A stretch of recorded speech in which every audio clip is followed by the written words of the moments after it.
What's up, my squids? How we doing today? Hey, one of the best podcasts that I think we've done. You guys are going to enjoy this. Watch the entire thing. We got my man, Max Schmarzo, in the building. We have one of the biggest announcements that I've made all year, probably the biggest announcement. So tune into this first half of the podcast. We're going to get you guys to the next level. You trainers, you coaches, you athletes, we're all on our way up on this platform that we're releasing. From there, we get into the details. We talk about fad diets. We talk about caffeine intake. Man, we got into explosive training. We got into velocity-based training. We got into how strong is too strong. I know you guys like this topic. How much barbell strength do we really need to actually translate to vertical jump and sprint speed? All right, my squids, you're going to want to tune in. Let's do it. You're listening to the PJF Podcast, a show dedicated to decoding elite sports performance and fitness. I'm Paul Fabritz, and I'm an MBA strength and conditioning and performance trainer. If you want to become superhuman, take your fitness, and take your sports performance to the next level, this is the podcast for you. Let's do it. The issue is I not only am concerned about saying words about you judging it, but I'm currently judging my own words. You do judge your words more when you hear it in a headphone. 100%. For sure. Which could be a good thing. You're more careful with your words, but you're also more self-conscious about your words. I feel like I make up words because I'm so busy. In my regular day life, I make up words all the time. And so now when you make it up, you have to hear it. I hear it. And I'm like, God, that's so stupid. Because when I type with so many typos. Like I'm coherent and you can understand it, but I don't bother with punctuations. Even I can't punctuation. You shouldn't bother with punctuations. It ruins your creativity. I think when you're neurotic about punctuations, it ruins your creativity. You have to get shit out on a page and just like, that's what it is. Those are my thoughts, and then go back and take care of that. I got a great story for you. Okay, so it was junior year in high school, and it was the first day of school, and we had to read out loud, like a chapter of a book, and because the teacher wanted to see who'd participate. It's a 8 a.m. class, and I don't like reading out loud. Oh, I hated reading and out loud. They wanted me to read out loud, and he goes, if you don't read out loud, you're going to get detention or whatever. And Devontae Adams, a friend of mine, Packers wide receiver, in the class with me. And Devontae is really good friends with my other very good friend, Alistair. And so Devontae, myself, a couple other kids haven't read yet, and one more kid gets to read, and so they pick me. And I read without a single pause. So I don't, there's no periods. I just read straight through. And just like a paragraph. And the teacher's like, all right, the kids who didn't read, you stay after class. And they're talking, why didn't you read out loud? I know this because Devontae was one of the kids who stayed after class. And they're like, even Max read out loud. I was just that bad at it. You're that example. They were like, he was so bad, but he tried at least. And Devontae came and told me right away. He's like, yo, bro, like. I love that. Dude, he said, he goes, even Max read out loud. I was like, oh, great. I didn't want to read in the first place. That's how I feel on this. That's hilarious. It's pretty funny. We can get rolling here. I'll stop bullshitting. Yeah. So, okay. First of all, you guys got to understand that Max and I are starting the podcast now, but we've been podcasting for the last 24 hours. Yes. And Max made me miss every exit that I could have possibly missed on the way from LA to Orange County because we are so deep in our conversation. We went to the beach this morning. Max had 8 cups of coffee. I don't know how he's living right now. As you say, you're seeing through walls. I can see through walls. We've just been chatting up. Great discussion. So we're just going to carry it on the podcast. So first of all, if you guys don't know Max, man, you've been living under a rock. This is one of the best sports scientists I know, one of the smartest guys across a wide range of areas that I know. And first of all, I want you guys to understand, this is not just a podcast. This is the biggest announcement of the year. Yes, sir. Max and I have been working on something over the last couple months, and we've been working really, really hard because we want to change the industry. We want to bring more value to trainers and coaches, and we are launching what's called EdgeU. And this is an educational platform. This is a coach's circle. This is a way for coaches to connect, and we are going to educate in a way that's never been done before. 100%. And I hate to use the word grinding, but I'll use it loosely here in the fact that we've been grinding on this, because this is something that I'm very passionate about. I know Paul's very passionate about. And by the way, thank you for the great intro. I'll take it. I can't overlook that. But we're very passionate about the learning process.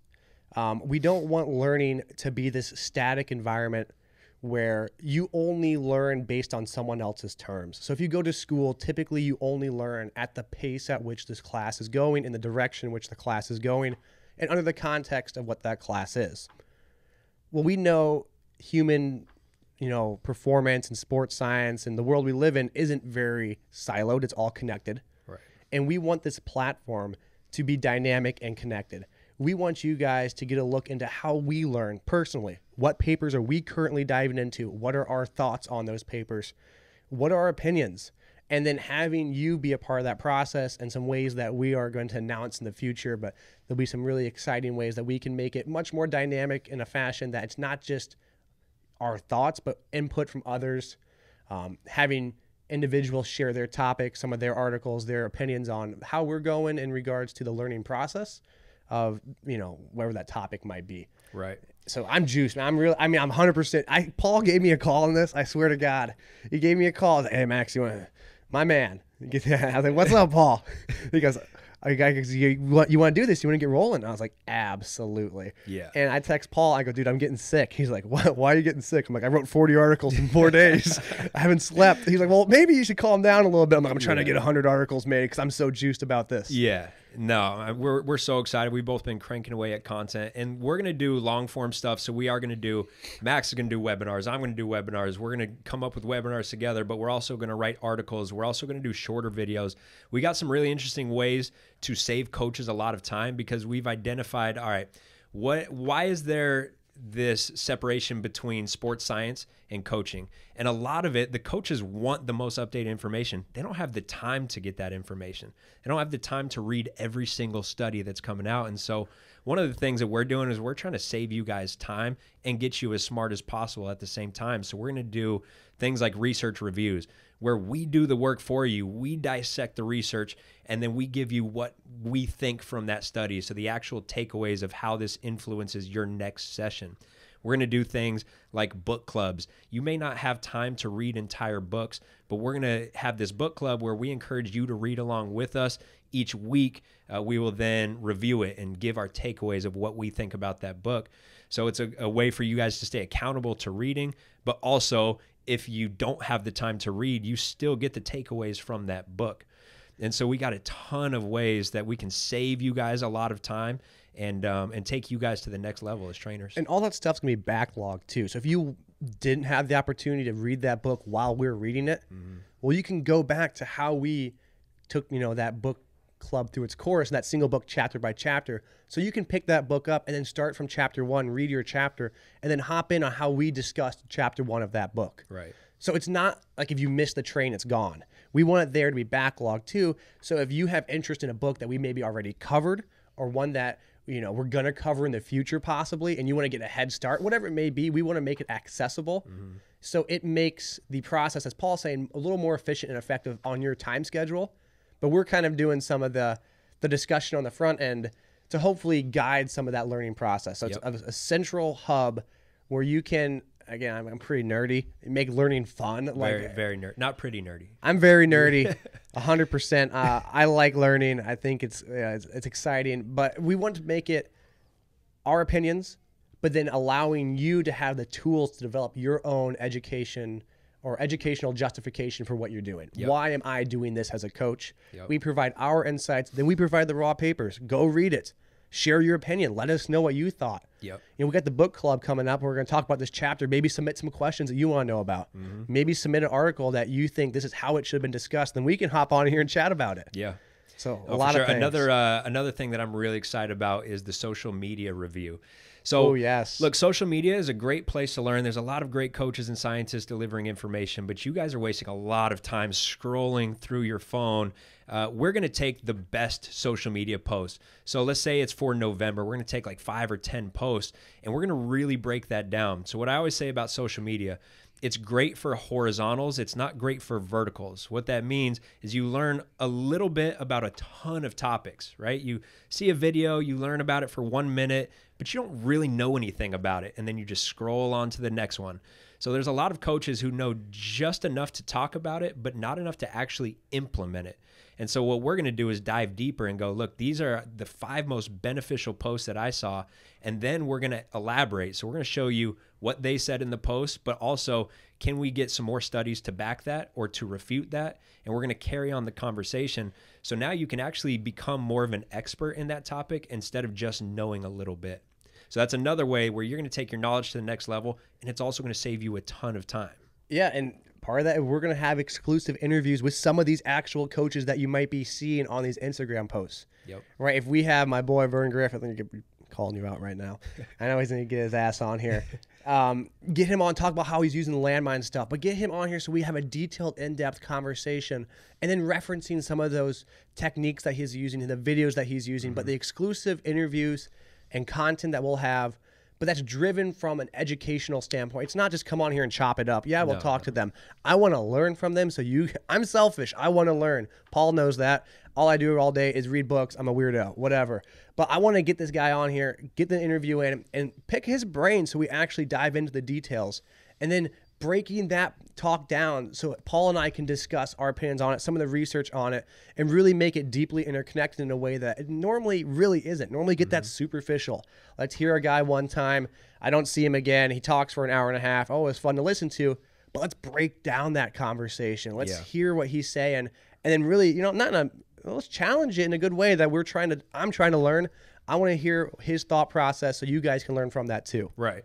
Oh, exactly. And we have a lot of people lined up, a lot of experts in the field, and it's going to be a wide range. So we're not talking about just strength and conditioning and not just sports science. We're also talking about nutritionists and sleep experts, and we're going to get a wide range where if you're just into general fitness, you can benefit, right? If you're just a personal trainer, you don't even train athletes, you're going to benefit. No matter who you are, we think that you're going to really be able to benefit from this platform. So yeah, I'm excited. And guys, remember, like a lot of people ask, and Max and I were talking about this earlier, we get so many questions of like, hey, what degree should I get? What college should I go to? What college did you go to get this information? Guess what? It doesn't matter. I don't care where you go to college. There's a lot of people out there that don't even go to college. Now, I recommend it if you can, but where the real information comes from is the self-study and from learning from other experts in the field. That's where I got most of my knowledge, is just finding out, okay, who is already crushing it in the industry? Who's getting good results? Let me go to them. Let me buy their books. Let me see if I can sit down and talk with them and get them coffee, buy them lunch. That's where the real learning comes from. And so Max and I are going to be able to really deliver that by bringing these experts to you and also giving you all 100% transparent thoughts coming from us. No, that hits a really personal chord with me too. So my background is I thought I was going to play D1 hoops. I didn't give a shit about school. Every high school class, I took my textbooks, put them under my bed so I knew where to return them. Every time I got a syllabus, I did the math on it to figure out if I got 70% on all my homework, which is turned in and partial credit, which means attempting to do it, and got 50% on all my tests, I'd still get a B- in the class. If I had participation, I might get my extra credit to get to B, which gives me a 3.0.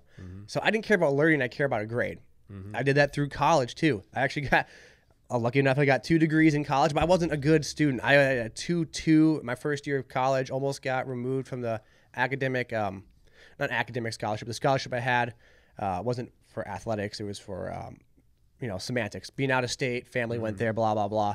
I almost got that scholarship and financial aid removed because I didn't really give a crap about school. I was really good at Mario Kart Double Dash. Anyone who wants to see me Mario Kart Double Dash, I will tear you a new one. That's a challenge. Oh my gosh, I'm not the best. My buddy, my roommate, is the GOAT. Unbelievable. I've never played a dude like it. So you're like a Scottie Pippen and he's the MJ. Oh, 100%. That's fair. I don't really take second place. That dude is an animal. But back to the story. I didn't give a crap about school. And then I realized I was never going to play overseas. It was my senior year, and I was, oh my God, what am I going to do with my life? I didn't really enjoy athletic training as a profession on the field. I really enjoy learning. It was my cup of tea. Some people love it. It wasn't mine. I like strength conditioning, didn't really know enough about it, but I started to enjoy some of the science because the last year that I was in school, we had to do a project where we broke down some research papers. I never read a research paper my entire life. And a lot of it stemmed from me, okay, why am I so unathletic? I wish I was more athletic. So I kind of naturally segued into performance research. I ended up getting a wonderful, I don't know how, Iowa State, great financial aid as a grad student. I wanted to stay in Iowa because my current fiance, who was my girlfriend at the time, was there. So I was at Iowa State, and I got there, and they go, oh, welcome to Iowa State's grad school. See you later. Go have fun in class. And there was like nothing else to do. And then I didn't really realize it was a huge self-learning experiment. Because in order to pass, you got to learn. You got to find a way. Teachers aren't really always there to help you. They're there to guide you. Right. And so I went into the library and found this like treasure trove of all these old books. There's hundreds of these texts on sports science. And I was 2.5 hours from my fiance. So I never saw her. I didn't have any friends who went to Iowa State. I lived with my 2 cousins who I loved to death, but they worked. So I was like, well, what am I going to do? I can only play so many hoops. So I got all these books and just read them nonstop. Because the year before, I'd been at University of Iowa on an internship under Coach Doyle, arguably one of the best strength and conditioning coaches in all of college football, all of collegiate athletics. And I was so embarrassed at how little I knew. I was so ashamed of myself because I thought I knew a lot. Oh, I had 2 degrees. I'm a strength and conditioning coach. I'm an athletic trainer. Oh, blah, blah, blah. And I went there and was put to shame on what I knew. And it was truly disheartening. I've never felt so embarrassed in my entire life, other than being extremely out of shape one year when I was in 8th grade for basketball. Different topic, but same feeling. You had that level of shame. I mean, like, I let myself down. Now I got to Iowa State and I said, one thing I can do is I can read. I don't always have the opportunity for all the experience, but I can put the time in to read and learn on my own. And I'm not going to let another opportunity pass me by because I wasn't prepared enough. Right. And I knew there were books in front of me. I knew I could read. And I found a great internship with, it was a wonderful guy, Josh Beauregard, Coach Bo. Huge mentor in my life for that standpoint. He really motivated, encouraged me to continue to pursue my, areas of interest in regards to sports science and really help foster that. But he told me, you just got to learn. Like, you don't get the chance to have an internship. Not everyone gets to have an internship. Not everyone gets to have great opportunities to work with great athletes or great coaches. But there are thousands of free books and articles online that anyone can do. Right. And so you might not get the opportunity now, but if you get faced with the opportunity, you better show yourself to that individual who you're showcasing yourself to. You're not just 2x better, you're 4x better because you've put in the work. And that's where this stems from. I went through that experience. I learned this information through trial and error, a lot of reading, a lot of struggle trying to interpret results, a lot of times thinking I knew a lot of times thinking I knew nothing, and sometimes somewhere in between. And now this is the opportunity where I want to get back to you and show you, look, I have 3 degrees. I'm an athletic training certified. I'm a certified strength coach, as well as my second degree was strength conditioning, technically at Co. I'm a master's in exercise physiology. And none of that really was that meaningful outside of what I learned on my own. Yeah. All of that set the base. And so I wanted this program to be a means to express to you that you can learn. You're allowed to learn. No one's going to hold you back. It's on your own time. Right. Let me show you what we did and what have helped me to get to where I am, and now give you the opportunity in a more structured manner so you're not diving through this weird, floor 2.5, it was called at Iowa State. It was like in between a stairwell. It was this weird, smelly room, all these books. You don't have to dive through that. I did it already. Yeah. I want to show you what I'm reading now so you guys can just find it, because the more I interact with other people, the one biggest regret I had was I never had someone to learn with. It was always myself. Yep. Coach Bo was great. He really helped me, but he wasn't my roommate. He was a S&C coach. I saw him 3 times a week. I wanted someone there who I could learn with, bounce ideas off of, and then help grow together, because your opinions are just as important as mine. For sure. For sure. Like all the time. I mean, even when we chat, like I'll read something and normally I would take something and I would go with it. But sometimes like I'll shoot you a text and you'll be like, yeah, but what about this? And what about this research study? And then I completely change my opinion on it. It's like just having somebody to go back and forth with can completely change your learning experience, take you to a whole new level. And so this is like something that you're going to hear from every top expert, when you ask them how they got there, they're not going to reference their degree and they're not going to reference their certifications. They're going to say, dude, I put in the work on my own. Books, conferences, sitting down with other experts. And so that's what we want to bring to you guys. And the beautiful thing is, this is very affordable, right? This is going to be $1 a day, less than $1 a day. I mean, I went into $30,000, $40,000 of college debt, and I took it was great for a base, but I didn't take away that much to where that would have just made me a good trainer. Actually, when I was 19 or 20 years old, when I was a personal trainer, I was at LA Fitness making $6 a session, and I had people from ASU with like a master's in kinesiology who would come to me for training. I didn't even have my bachelor's degree yet. And I'm like, you have a master's? And they're like, yeah, but I have no idea how to train. Like I know some stuff about the body, but they didn't teach me how to train. And so what I'm trying to portray is like it all happens in self-study. So we want to be able to apply, give you guys these resources and do it in a very affordable fashion where you don't have to go $60,000, $70,000 in debt to get the elite information. It's like growing a plant, right? You can have the best soil in the world, but you don't have a seed, it won't grow. Mm-hmm. And so I can't promise you or anyone else that does anything in life whether that seed's going to grow. But I can give you sunshine and I can give you a good soil. Right. And give you all the resources. All you got to do is apply the water. Yep. All right. And so that's how this wants to work. We want to be able to, I don't want you diving through books. What should I try? I understand it's really hard to get started. You know why it's hard to get started? Because it's really freaking confusing. Like the body, what do I get started? Do I get started the nervous system, the muscular system? Do I learn about bones? Do I learn about, endocrine system? Yeah, I get it. You know why it's tough to learn? Because all of them are equally important. Mm-hmm. So it's just starting somewhere. And we want to provide, if you don't know where to start or you want to continue to go, let's use this platform because I read all the time. I read lots of books. And I'll put that as a very understatement. And I want to be able to share that process so you don't have to feel like you have to now go and get rich soil. Let me provide the soil. Yeah. And Max, is more important now than ever. And because like what we were talking about in the car last night, there's a lot of experts out there that know the science words. And so they know just enough to sound smart and trick you. And so you got a lot of even good professionals, but young professionals. You got college kids who are tricked by them and they're going down the wrong path and they're studying the wrong things because it's tough to know who actually knows their stuff now on social media. And so we want to be like, look, these are the books that you should be reading. These are the thought processes that you guys should be thinking, and being able to separate the BS from the real stuff, because like now more than ever, you see a lot of stuff that sounds good, but it's putting you down the wrong path in the education system. We want to not tell you what to do. We want to learn with you. Yeah. Right. That's the big difference. I'm not going to sit here on a pedestal and pretend I know everything. That's a total lie. I don't know everything. I actually don't know that much compared to all the things you can learn. I want to learn. I think I've done a pretty good job learning about other stuff in the past. And we want to share with you how you can then educate yourself in this process. Yep. So as opposed to this being a platform, we're going to sit here and tell you what to do. We'll tell you what we think we would do. And the key word is what we think. Because I want you to think too. I want you to have your own educated justification for what you do. Mm-hmm. And that's this platform, is to empower you so you have the ability to say, you know what? I don't agree with Max and Paul, but here's why. And that's awesome because if I taught at Iowa State for 2.5 years as a GA/TA. And I told the first day to all my students, don't believe me. Don't believe a single word I say, but you have to prove me wrong. Yeah. So if you don't believe me, but you go and read all the literature and you find out I'm right, guess what?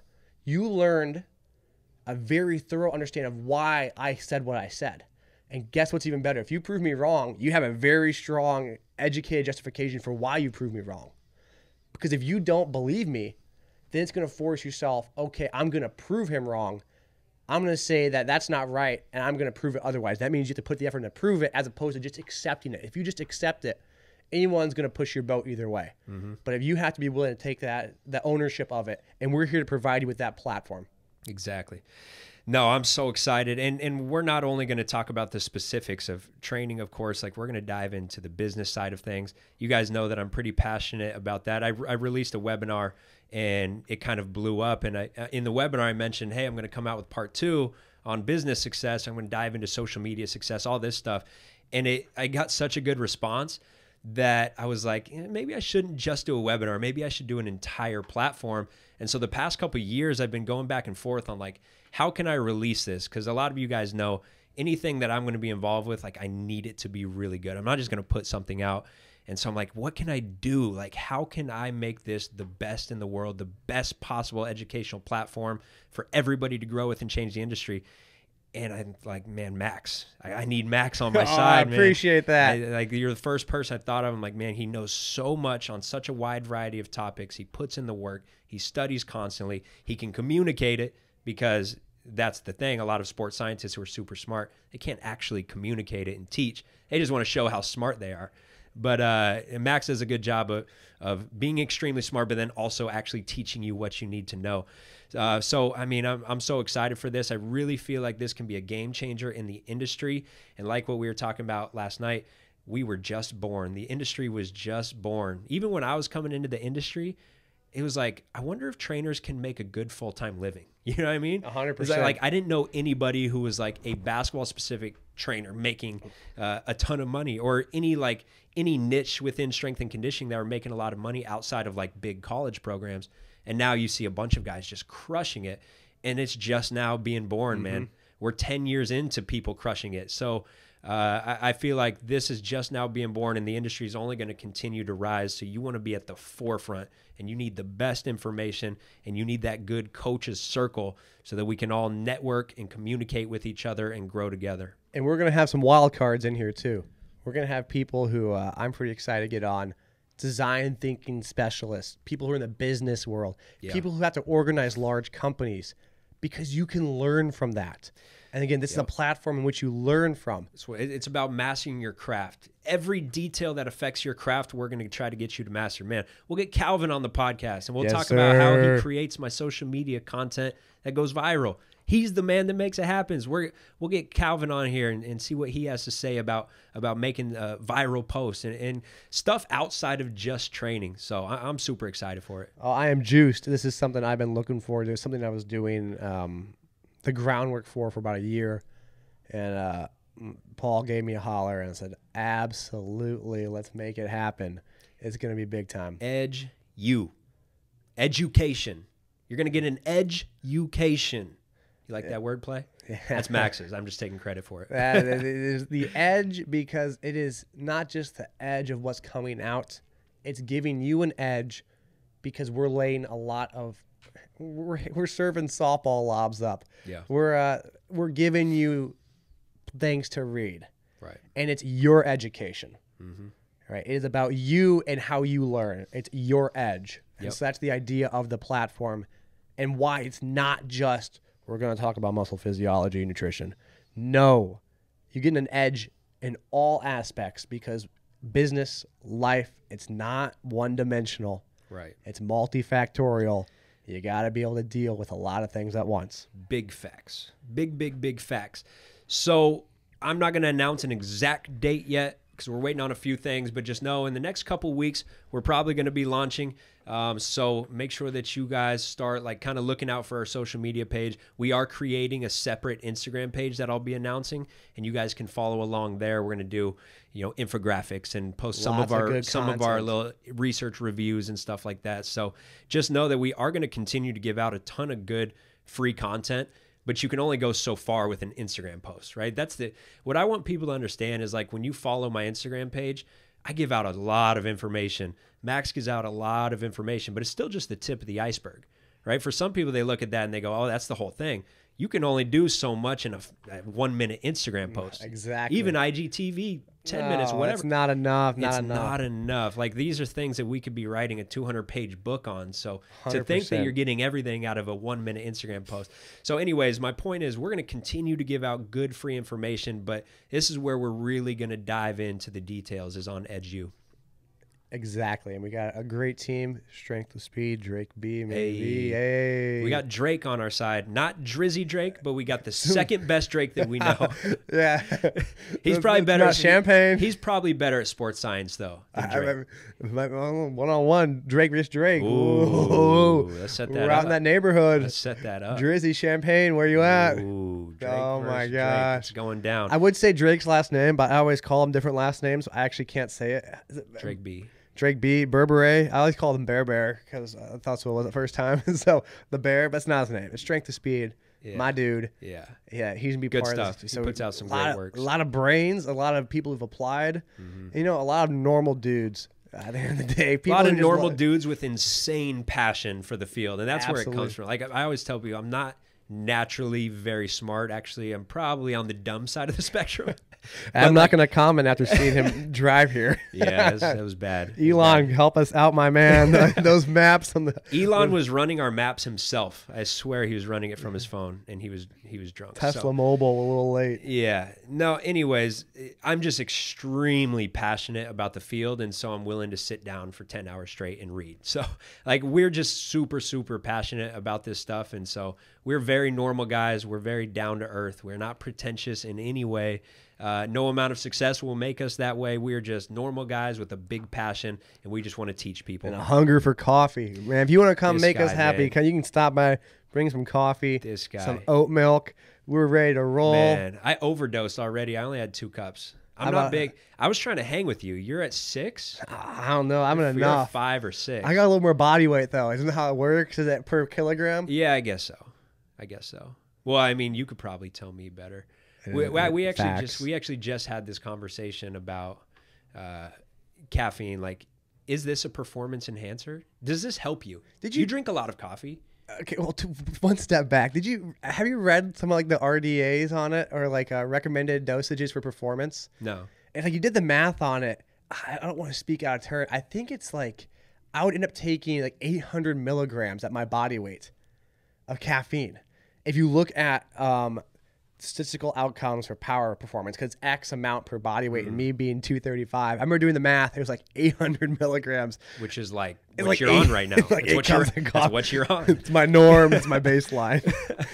That's crazy. Yeah, it was a IS. It was the the IOC paper. Is it that they're called? The International Statements on Nutrition. Mm-hmm. I don't know what the names of the paper. ISN paper. Is it some people with nutrition degrees probably know better than me, but it's something like that where it tells you the outline of how much caffeine you should take for your performance enhancing. And a lot of the studies look at 300 milligrams, 250. But I remember reading it, and it was a spectrum, by the way. It wasn't just like only this. It was like blank to blank, and my upper end would be like 800 milligrams. I'm like, oh, good. I got a little room to work with.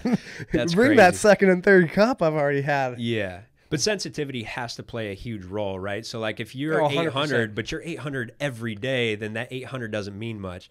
But if you go off for a week and then you get 800, that's huge. I also think it's how you take it too. I haven't read any of that, but I'm very from anecdotal experience, personal. So take that with a grain of salt. If I drink all my coffee in the morning, I do much better than if I were to space all those same cups out throughout the day. I don't know if the initial spike when I wake up is more natural with my rhythmic spike I have, my circadian rhythm that I have when I wake up, and then I don't interrupt it with coffee throughout the day. I don't know if it's because when I take coffee, the half-life wears out and I just fall asleep at a normal time because we don't have the buildup, which is going to cause, the fatigue of adenosine blockers, right? We have adenosine antagonist, so when you drink coffee, it blocks the buildup of adenosine, and then adenosine makes you sleepy. So if you have high amounts of adenosine, like from ATP breakdown, then you get tired. It's part of there's a word for, I'm blanking. It's like sleep weight, sleep burden, it's feeling sleepy essentially. But if you have coffee, it blocks that receptor. And so if I have it all in the morning, well, maybe, I don't know, I don't have the same levels of fatigue that I had later in the day. It's not disrupting my pattern. For myself, if I drink it all in the morning, I feel great throughout the day. If I drink it sporadically throughout the day, same amount of caffeine, I feel way worse. Yeah. Interesting. Yeah. So actually this morning I got up. I went for my normal 1 cup of coffee. We both woke up too early because we were so excited about creating content. We were supposed to wake up at like 8:30, and we both woke up at like 6. But anyways, I got up, had my normal cup of coffee, and you brought me a nice little cocktail of pills. Explain what you made me take this morning. I made him take magnesium. He forced this on me. He brought me a cocktail of pills. Yeah, you make it sound. And last night he made me watch alien documentaries. It's 100% true. We did watch a great alien documentary. This guy is going to change me. No, I take magnesium. And a lot of it, the recommended daily allowance for magnesium is 420 milligrams for a male, assuming that's normal. And we normally, I think it's about 80% of people are deficient. Don't quote me these numbers. There's actually a good paper on it that they did a population-wide survey on deficiencies. The most common deficiency, one of the major common deficiencies, was magnesium. Magnesium, Mg, ATP is the cofactor to ATP, and it's bound with it. Magnesium plays an important role in many different aspects of life, whether it's glucose utilization, and that affects, again, with some people use it for sleep in the brain, stress reduction, and essentially it has a role in many different biochemical pathways, is a simple way of putting it. Right. And it's most commonly present, I believe, in spinach and almonds. I remember I had like a little Fitbit machine, and it told me I was restless at night, so it goes, eat more almonds. I'm like, how many almonds would you eat to get enough magnesium? That was the recommendation. Eat more almonds before bed. I'm like, why can't you just say take magnesium, dude? Like, yeah. But you got to be careful what kind you take. Certain kinds of magnesium make you poop because they don't absorb very well, and that's why they make you poop. I believe it's oxide or citrate, one of the two. I'm pretty sure it's oxide. So if you're reading for like a magnesium, you look at the sleep, make sure you're getting the right one. Biglycinate is what they argue and say is the most easily digestible and absorbed into the blood and utilized by cells. So again, that's a great example of how, let's take a supplement, quote unquote, magnesium. Well, if you don't know the details of what you're taking, you might be taking the one that makes you shit. Yeah. And that's not the goal of this. Right. People use that, like getting ready for like a colonoscopy. I'm pretty sure they pound a bunch of magnesium. And again, I think that's the clean out house kind of deal. Yeah. Yeah. And it's important to note, like, I don't think Max is saying like you should always take a supplement. You shouldn't try to get this through food. But what he's saying is like, how much almonds and spinach do you really eat? Like, let's be realistic. I mean, I don't know many people that eat enough to get enough magnesium through those foods, right? Yeah, that's with anything. A supplement is there to augment your current dietary intake. It's supposed to help you. It's supposed to be a beam in the infrastructure of the house. It's not supposed to be the whole house. So when I talk about a supplement or something that I might take, I had blood work done. I have a specific reason why I take, say, a B vitamin or L-carnitine. There is a reason behind it. Now, it's to augment myself because maybe through my diet, I'm not getting these nutrients. Maybe I don't eat enough magnesium-rich foods. And so in order to get to where I want to be biochemically, we can say, I want to take a supplement that's going to help get me there, but not be the only thing that gets me there. For example, if I'm not getting enough protein, well, you eat protein powder with it. You have, okay, it's easier. I don't need to cook a food. I can get it quick and digestible. But that protein powder doesn't replace the other 120 grams of protein you eat in the day. Right. It is to augment maybe that last 20 grams that you got to take. You take it after a workout because you're driving your car because you're running somewhere else. On that same side, if you were to replace that 25 grams, 20 grams with a chicken breast, no one's saying that's any different. It's just a supplement to help you. Right. To make additional changes to get you to a spot that you are otherwise not capable or not at currently with the current intake of food. Right. And correct me if I'm wrong, but you're a huge believer in getting your specific blood work done because it's tough to just say, hey, you need this for sure. Every human needs it. Well, depends. Like, what are you lacking in? So, like, I haven't got a blood test done. And so this morning, Max yelled at me. I actually thought he was going to fight me. So, no, I mean, that's something that I need to get on. I've been encouraging our players, but I haven't personally done it myself. If you have the money, if you have the resources to get a blood test, that might be one of the best investments that you can do, right? Getting the right blood test, too. And so what I mean by that is there's a lot of posh blood tests that are cool and edgy that you can get that might not yield that much of a benefit because you don't know what to do with it. You want to be able to be working with a provider, whether it's a registered dietitian or a doc, that understands how to interpret the blood work and gives you a plan of action.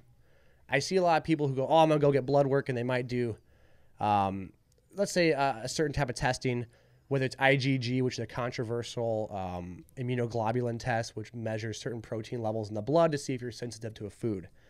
Now, if you were to just take that test, the research is very iffy on it. And so it might tell you that you are having sensitivities to swordfish. You might say, well, I haven't had a swordfish before. But the point of it is some people might use that inappropriately and say, I need to eliminate all these foods. As opposed to another practitioner might say, oh, you have generally a high level of IgGs in your blood. A lot of these large proteins are seeping actually into the bloodstream.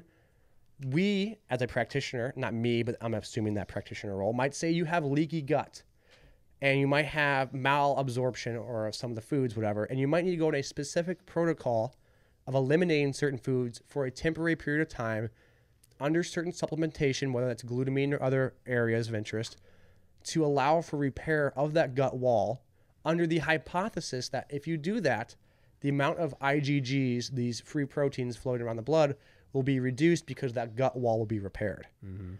So it's not, oh, I'm just going to do something and make the assumption. Because remember, when you do anything anything at all in life, basically, but especially blood work, is very easy to misinterpret. I don't interpret blood work. Let me get that disclaimer out right now. I don't interpret it. I've gotten some. I work with a doctor to get my own blood work done. This is personal experience. But I could see how it'd be very difficult for someone to get it and just say, oh, I'm going to do X, Y, and Z under not knowing how that blood work was done and how it could be interpreted otherwise if you had a doc doing it. Right. So things like micronutrient testing are common. Obviously, getting your hormones tested. If you want more specific metabolic pathways of your hormones and what areas maybe that things might be going a little more awry, like a Dutch test, you can do serum testing, which is of your blood. You can do saliva testing, or you can do urine testing. Urine testing is normally metabolite testing. Hormone testing of the blood is typically done to actually measure concentration levels within the blood. Again, it's not actually in the muscle, but it's in the blood, and maybe certain bound factors in there. And saliva can be used as like immediate or temporal analysis. So you can look at what's not being bound and what's being excreted through saliva. Mm-hmm. Okay, so let me stop you there. It's 90% of people that just heard there, like, whoa, that's really interesting. Oh, but my insurance does not cover blood work. So kind of. I mean, you go to a doctor, most people have blood work from a doc. You can go get your hormones tested. You can go get your triglycerides and LDL and HDL tested. If your insurance will cover certain amounts based on what the doctor deems appropriate. So I know many people who might go in for a checkup and it's deemed appropriate for a medical reason that they need to have certain blood work done in order to make sure that they are getting provided the best medical care that the doctor deems appropriate. Yeah. So the POSH testing is a lot of out-of-pocket stuff because sometimes the medical field, like for example, they don't recognize a need for me to get my micronutrients tested. They said there's no science behind understanding your micronutrient levels. So therefore our insurance won't cover it. You got to pay your, whatever, $100 for it. And I was like, well, that's kind of no science to look at my micronutrient levels. Yeah. What do you think is the first thing that goes wrong? All right, it's a micro to macro outcome the way our body works. So the way your body works, think about it like this. Our body lives in this environment, that is the world, and we get exposed to lots of things, whether it's air pollution, whether it's exercise or an angry, interaction on the road with a person who cut you off. We have all these things we're exposed to. Then our body receives that stress, and then these cellular changes occur. You might have hormones secreted that mobilize certain like blood glucose to get you ready to take action to whatever's going to happen. You have a stress, you have a body's response to that stress. Now, if we have that stress imposed upon us, either through means of something occurring, like an interaction with someone, or by means of not providing it enough, so we're stressing it by not giving it enough nutrients, it has to find ways to compensate. Mm-hmm. Maybe something in a feedback loop gets thrown off because this repetitive exposure changes our micro level and then becomes and manifests itself at a macro level in terms of illness. A great example is scurvy. So scurvy is the deficiency in vitamin C. And it happened when people were on boats and they go out in the ocean, they didn't bring any oranges or fruit, and they got scurvy. But the symptoms and the outcome of scurvy was different for many different people. And it had different manifestations, even though it was essentially the same root cause. Mm-hmm. At least that's the debate about it. And so we can't just look at a symptom, because a symptom is a byproduct of something. Right.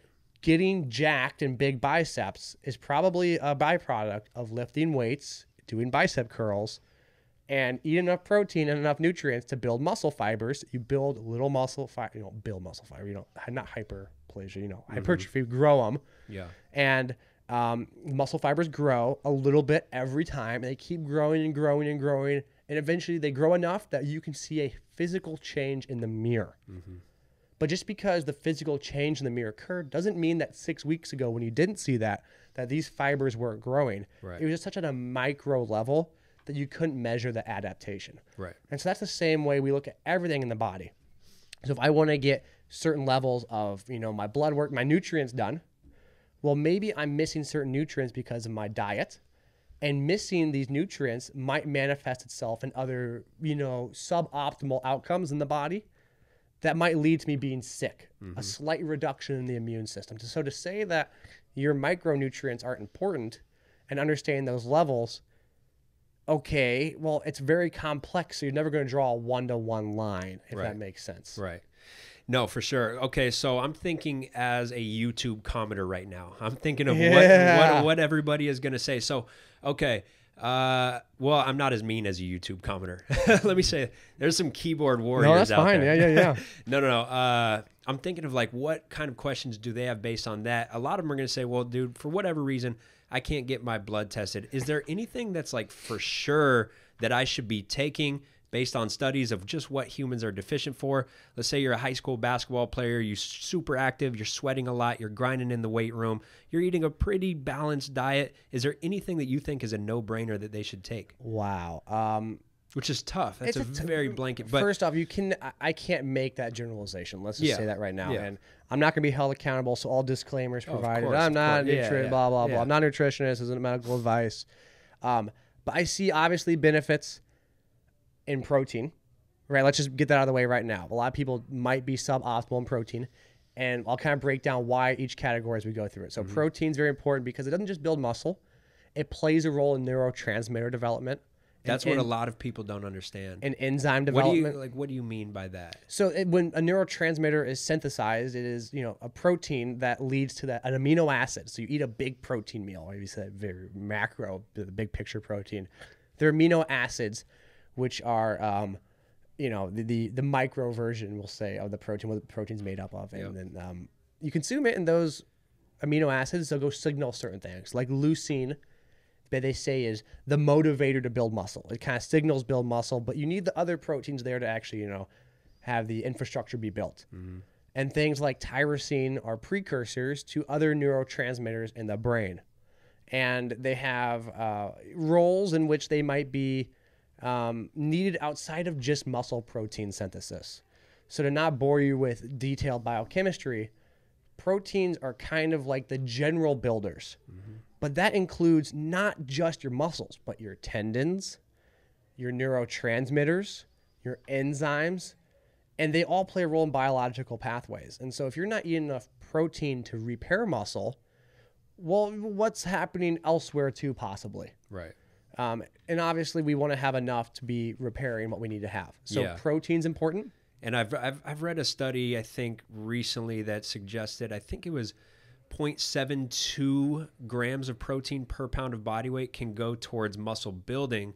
But they also said in that study, there's other functions. So more protein than that might actually be beneficial. Yeah. It depends on your goal. That's actually something I've talked about with a good friend, Will the Wallace, my man. I've seen him. On Instagram. I know Will's a good dude, and we hope to have him on here. Well, we'll get him on EdgeU. Get my man Will. I love that dude. I pepper him with all this stuff. And I was talking to him about the concept of, all these protein studies are looked so heavily at muscle protein synthesis. But maybe, protein's used elsewhere too.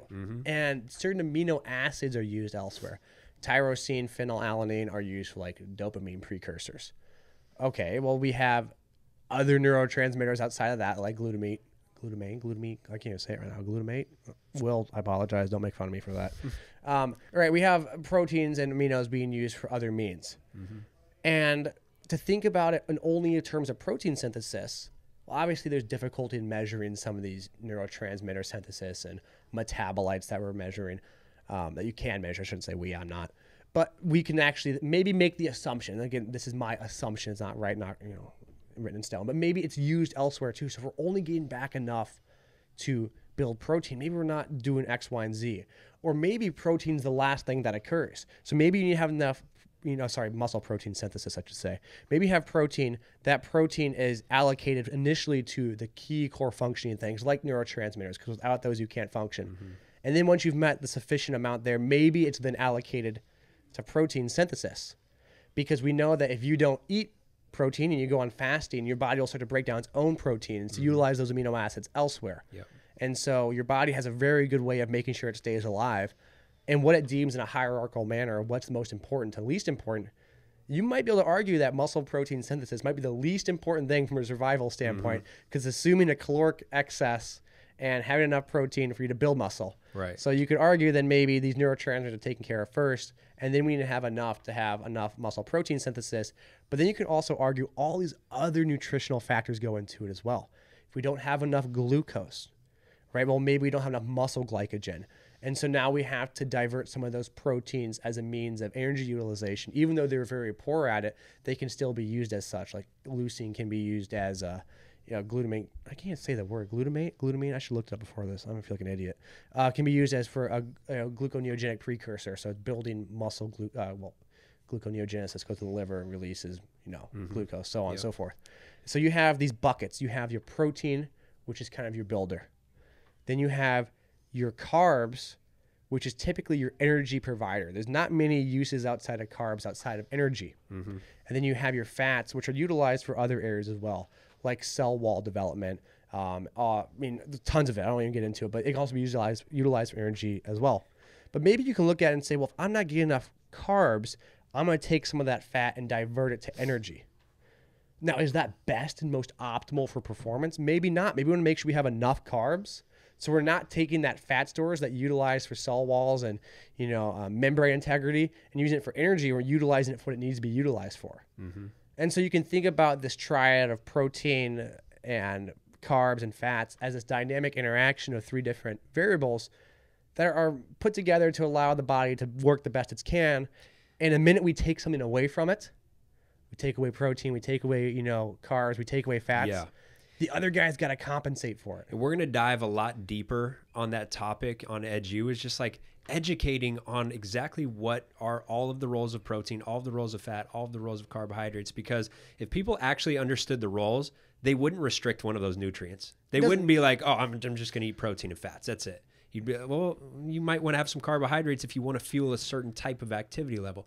Oh, well, okay, cool. Then I'll just do carbohydrates and protein. Well, how's your hormones now? Like, there's always something that is being taken away when you strip away a nutrient. So all these fad diets, it comes from a lack of understanding of the role of each macronutrient and why we have to have all of them and why we have to have them in a certain balance. So I'm going to say this as a general statement, but most fad diets come from a conceptually sound scientific background under context.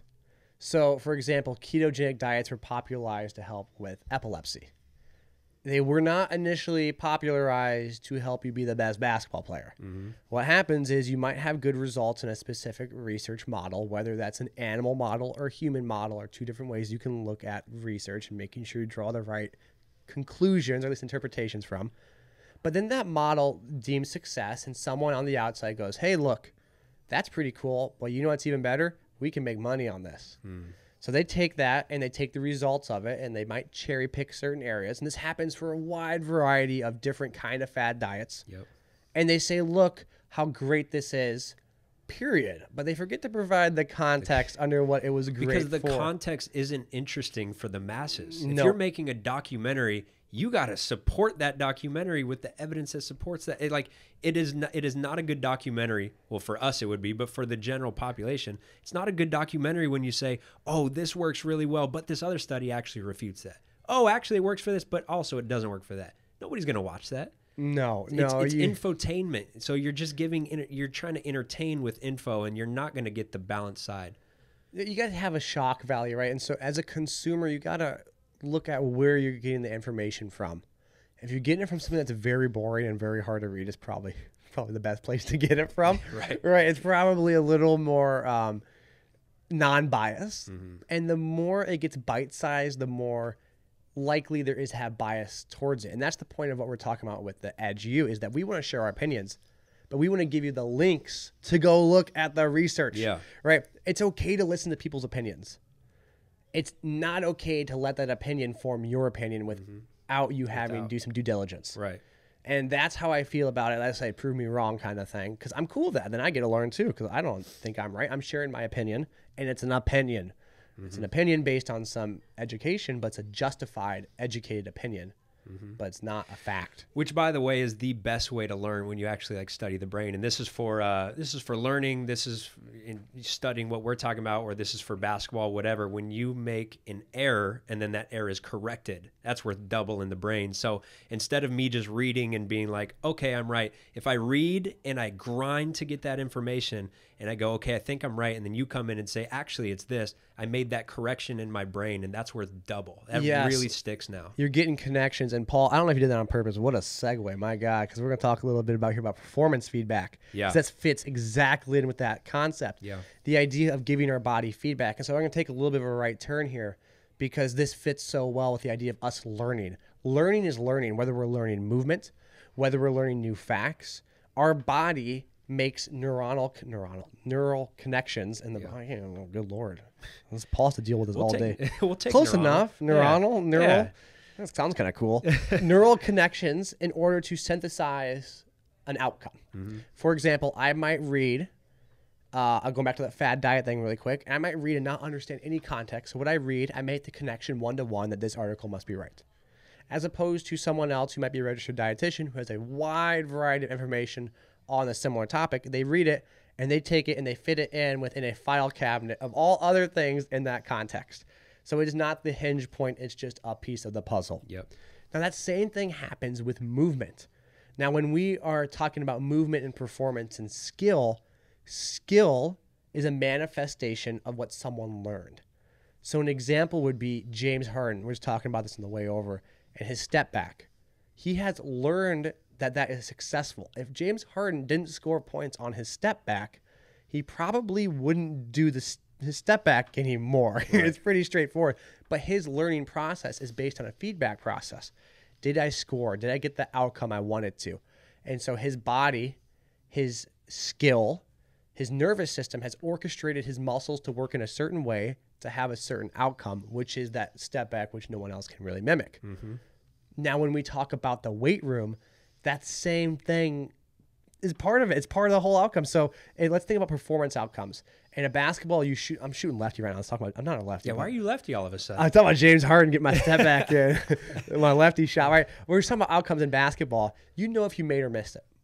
And then you have feedback. If you're, okay, I didn't release it right. It came on fingertips wrong. So you self-organize. You self-organize, right? That's the fancy, self-organization is the fancy word for your artificial intelligence of your body. Yeah. Self-organization just means body knows not good, body learn not do. Right. Kind of thing. It's a fancy word that we like to use to sound cool. It's like, imagine if you had a big pile of papers that just self-organized itself. Right, the body has a mind to it. It has all these papers, these concepts, and as you apply it, it takes the papers and it puts it together in a way that it makes sense of it. So and it puts it together in a much better way than we could ever put it together consciously. Exactly. And so we got to find ways to make learning in a feedback environment. How can we have more performance feedback to make it what's called autonomous, or I like the word minimally conscious, I heard. It's not unconscious. Yeah. It's not fully conscious, but minimally conscious. It's perfect. And so that we might be aware, but we're not calculated. For example, if we're trying to jump high, there's tons of stuff. There's actually awesome studies that if we're trying to jump high, the best outcome or best motivator for jump height was simply seeing your own jump height.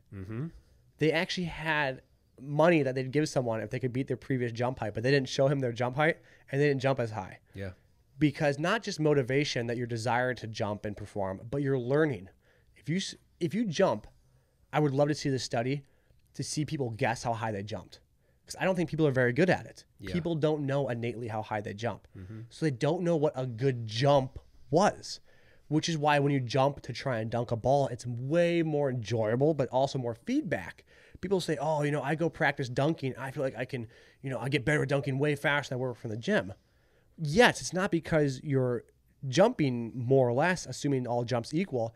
It's probably because you're learning that one jump, which you wouldn't have known the difference in the gym, because you're not trying to dunk it, got your rim stuffed in the gym. In the courts, I should say. So gym being the weight room, court being the basketball court. So we got to find ways to give learning opportunities to the body in a way that it's not disrupting you to say, lead leg out in front, but knee up, you know, reach up. And that becomes really conscious. No, I want you to have an outcome and have your body learn and then challenge the environment that it's in. Okay, I'm going to do 1 step. I'm going to do 4 steps. I'm going to come with a high velocity approach. Now you're applying all these different contexts to the environment being what you are going through, your approach, and you're challenging yourself to now jump higher and organize around that. So all these environmental exposures, running fast, 2-step approach, 1-step approach, full court approach, are teaching your muscles then to say, okay, this is the best way to do it. And that's the similar fashion of what the weight room might do, assuming it's done properly, is that it's teaching someone the body, whether you're doing plyometrics or you're doing certain ballistic movements, like try to move bar as fast as you can, to fire in a way to get the best outcome possible.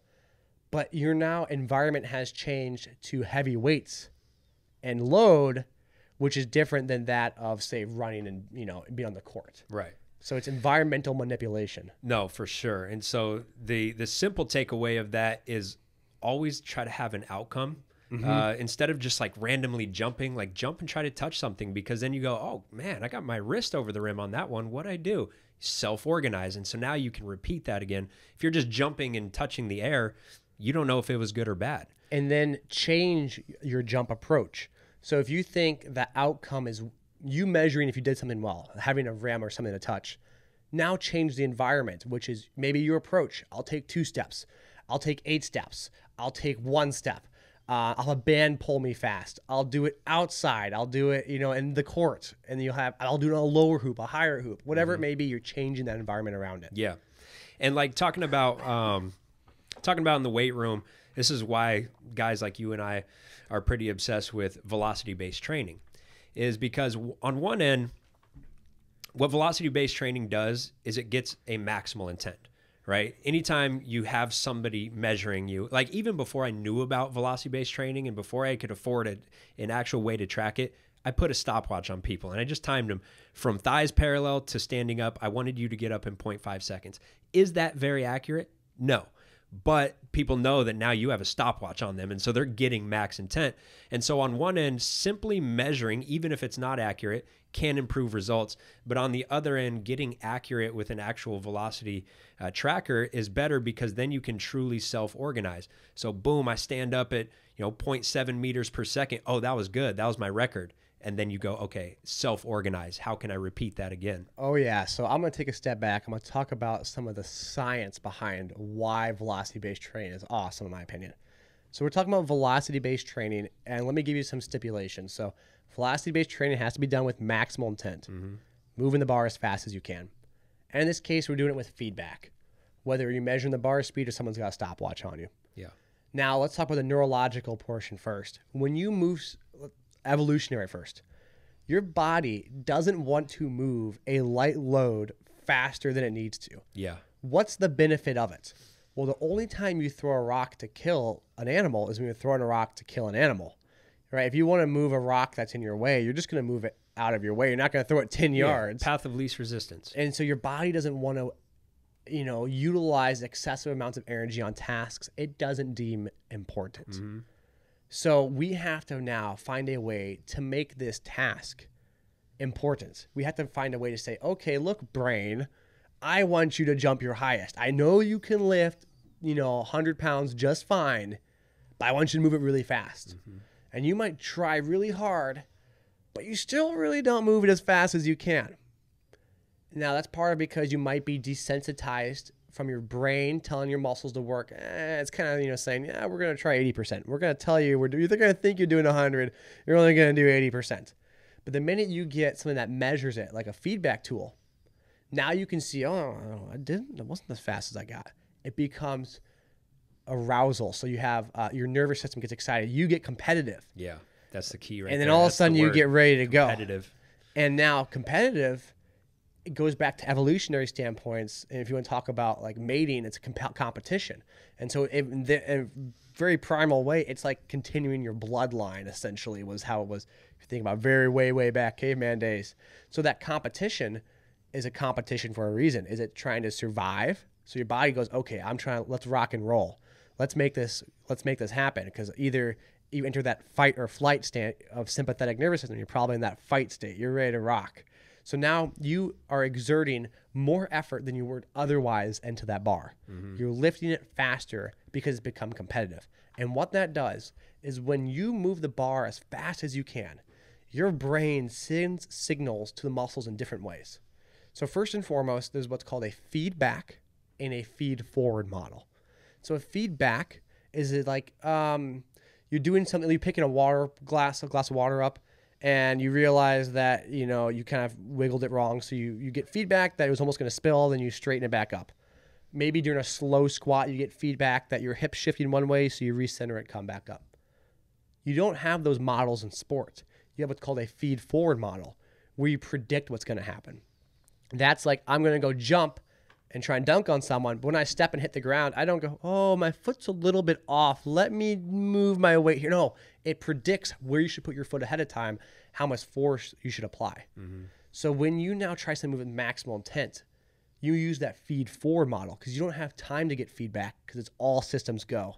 It's kind of like shooting a bullet out of a gun. Boom, it's gone. It's been released. It's called a motor engram.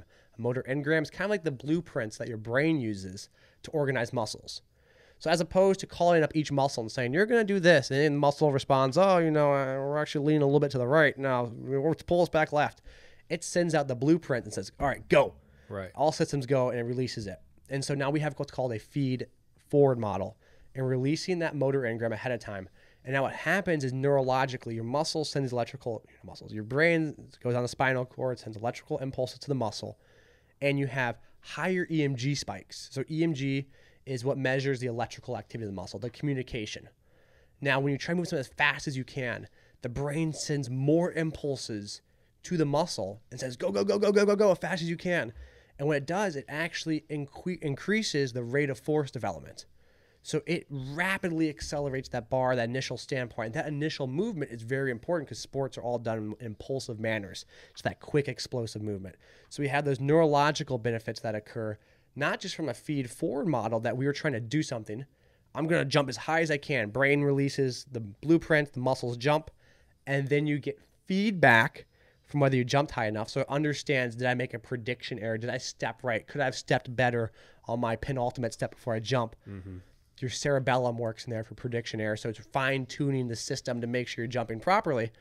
But then you also have benefits from a neurological standpoint, neurophysiological, to where these muscles are receiving impulses at a higher rate, and it's recruiting more big muscle fibers because it's recruiting higher threshold motor units.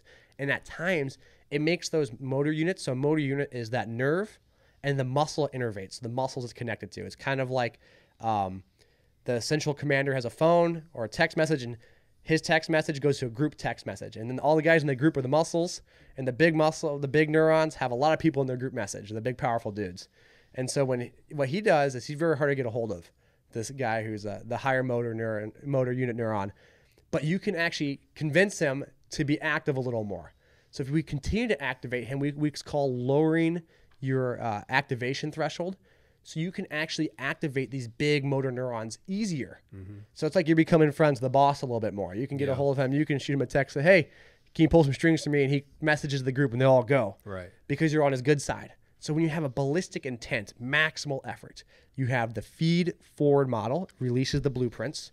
You have the outcome. So did I jump and touch high enough? You have the learning process of the body says, hey, did I organize the movement the best I could? Did I misstep a little bit? Did I step the best? And then you have the neurological phenomenons occurring at the muscles where they're working harder and harder, which is then educating the nervous system that we got to do movements just like this every time. Right. Yeah, that's a great breakdown. I like that example of the text message. That's a good way to just visualize it. That's a good way to visualize motor unit recruitment. And so I know that a lot of people are just getting hung up on that itself. When we're talking about velocity-based training, we don't always mean lifting a light bar fast. No. It can be a heavy weight and it's still velocity-based training. Now it happens to be slower, but we're still basing things off of the velocity of the bar. So you don't have to necessarily max out, and it no longer has to be like, okay, can you throw 3 plates on? It's like, let's throw 2 plates, and what speed do you move it at? So let me label it this. There's velocity-based profiling, which is where I have you lift a bunch of weights, I measure how fast the bar moves, and I say, oh, look, you need to work on this area. So I measured, from 10% to 90% of your 1 rep max, and I measured each speed at which each weight is lifted, and I profile you, say you might be deficient or need to work on a certain area. That's profiling. Velocity-based training is when I use a velocity to help dictate the load on the bar. Mm-hmm. Now, this doesn't say use light loads. It's just using a velocity to help act as a cross-check to the load on the bar. So if I'm lifting 80% of my 1 rep max and I measure the speed, that's still velocity-based training because I'm basing my training on the velocity at which the bar is moving. Yeah. And then there's velocity-based tracking. And this is simply, I'm going to do my workouts without anything that measures how fast it moves. So I'm just going to do a normal workout. But every week, I'm just going to see how fast I can move 200 pounds. So now you're tracking the progress at what 200 pounds is being lifted at. Mm-hmm. So that's velocity-based tracking. Velocity-based profiling is used to measure deficiencies in areas that you might want to improve. Velocity-based training can be utilized to increase motivation. It can be utilized to provide feedback on the outcome and can be utilized to make sure you're lifting the weight that you want to lift at a certain velocity. And velocity-based tracking is a way to simply track your progress over time. Mm-hmm. In means of burdensome, so how much effort it takes, velocity-based profiling takes the most time.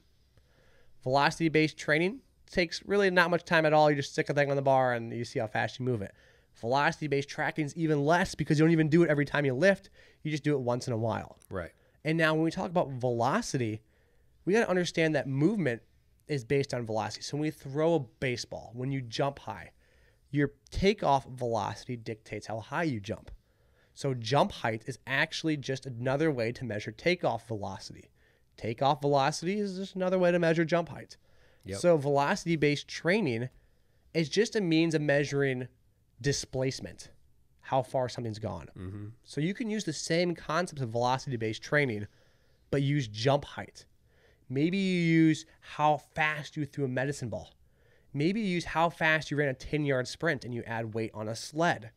You can use it in a whole different fashions that you want. A radar gun, for whatever reason, you're throwing something. I don't care. Yeah. But it allows you to have context to your outcome.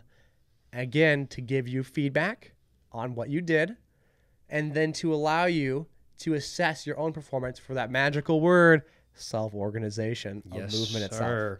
And then the other huge thing with velocity-based training, or maybe you put it on under that other category of velocity-based tracking, is measuring the drop-offs in velocity. Yes. So now, hey, I'm 100%, 100%, 95%, 70%. Well, I should probably stop the set, depending on what goal I'm going for. But if we're looking at explosiveness and we're trying to make that adaptation, well, if we keep having these drop-offs and we keep pushing it through, or keep pushing through that, we're just going more and more and more on that endurance side, lower quality work, more fatigue. We're going against our goal. And so that is one of the biggest benefits of velocity-based training, is we know when to stop the set. So a lot of our athletes, I don't tell them how many reps we're doing. I'm just like, hey, based on your previous workout, I want you to lift this weight. Let's do it. Let's see how many you can get. And then once they drop off 10, 15%, I'm stopping them. So that might be 2, that might be 7, right? Instead of going in and saying like, hey, you got to do 8 reps. Well, what if they drop off at 3? You don't want to push out those last 5. No, there's no way to know how many reps you should lift. Yeah. Let's just be very blunt. Well, that's in everything. We just don't know. Even when we say velocity-based drop-off, we're trying to be less wrong. Right. Go ahead. Well, I was going to say, it's also different. I talked about this with Corey actually while we were lifting, and all of like the strength coaches with a lot of experience, when I talk to them, I asked them, do you, like when you personally lift, do you go in with a certain rep goal? They're like, no, dude, I just go off feel. Like, I know. And that's how I am. Like, I've lifted enough, I've tracked enough to where, like, I know. But the lower level athlete does not know, right? They don't have that experience to make those decisions. So sometimes, like, it is still valuable for them to have a program of, hey, you're on 4 sets of 4. But that's a general recommendation. It may not be exactly 4. Now, go off how you feel. Are you dropping off velocity? Well, maybe cut it short. But there is a gap. And so some people still need reps, and then some people have earned the right to train off intuition. So 2 things. One, RPE, so rate of perceived exertion, how hard an effort is correlated to velocity. So when you look at trainers who train themselves as by the feel means rate of perceived exertion. Mm-hmm. And they know how fast a bar is moving intuitively. And so the ultimate goal would be great to have every athlete be able to have that same feel the same way you do. Because I'd be willing to bet that you would say, the person I train the best is myself. Like, there's no way around it. Yeah. We know ourselves better than we know anyone else. And so when you look at coaches who've done a lot of training with athletes, and they say, oh, I can just see it. I can tell. And you say, oh, that's not objective. Well, it's not objective. Fact, right? They're not measuring anything. But they have a sense of the athlete's RPE based on how they're exerting the effort onto the bar in the same way that they understand what they're moving. Mm-hmm. And so, yes, we want general ideas, but I've had some really awesome works. I work with some general population as well. And just asking them, how did that feel? Was that easy? Right. Was that heavy? Right. Do you want to go up in weight? I think it looked good, but how did it feel? Because that helps them become very aware, helps them become conscious of how they're perceiving the workouts. Mm-hmm. So I don't think there's anything wrong with giving sets and reps, 4x4. But just have a communication, be honest with you. How did that feel? It's supposed to be an 8. Was that an 8? Nah, man, that was a 6. Yeah. Nah, that was a 10. Yeah. Okay. Like, some days someone comes in, they crushed it. And you go, all right, we're going to load up a little bit today. And they bench the bar, and you're like, oh, how'd that feel today? And they're right. like, man, that was a 9. I'm like, ooh, that's supposed to be a 6. Yeah. Or the other way around. And so we got to make sure that our body is always changing. If anyone's ever taken a test before, they know they're not going to run their fastest 40-yard dash after they've taken a final in a class. Mm-hmm. Why? Because you get stress on your body. A lot of energy, believe it or not, glucose goes to the brain and is utilized to help you think. It's important. All right, that's why when you have, not to get too far off, when you go keto, your body actually saves low glucose for the brain because your brain needs glucose. So your body's stressed when it's thinking it needs some glucose metabolism. And you go work out, and now you have another stressor? Man, that's going to be tough. I don't know. Because now you have 2 big stressors on the body at once. And now what would have been, 100 pounds would have been your 1 rep max. Maybe today it's only 90 because you're tired. It's contextual to your current state. Yep. That's where asking someone how they're feeling and helping them learn where they should be at is very important for their own development. Yep. And that's why, for me, the perfect formula for a training program is this: plan, freestyle, track. Mm-hmm. You have to, that's the other side, is some people trust their intuition too much and they don't plan anything, and they're not on a progressive program. They're not doing any type of periodization. They're just trusting their gut and going in. Well, you're guessing. Maybe you guess the right way and you train yourself the right way. Mostly you're going to overtrain or undertrain yourself. So for me, it's you go in with a plan. I know my yearly plan. I know when I'm in my more power phase, my more plyo phase, my more strength, whatever it is.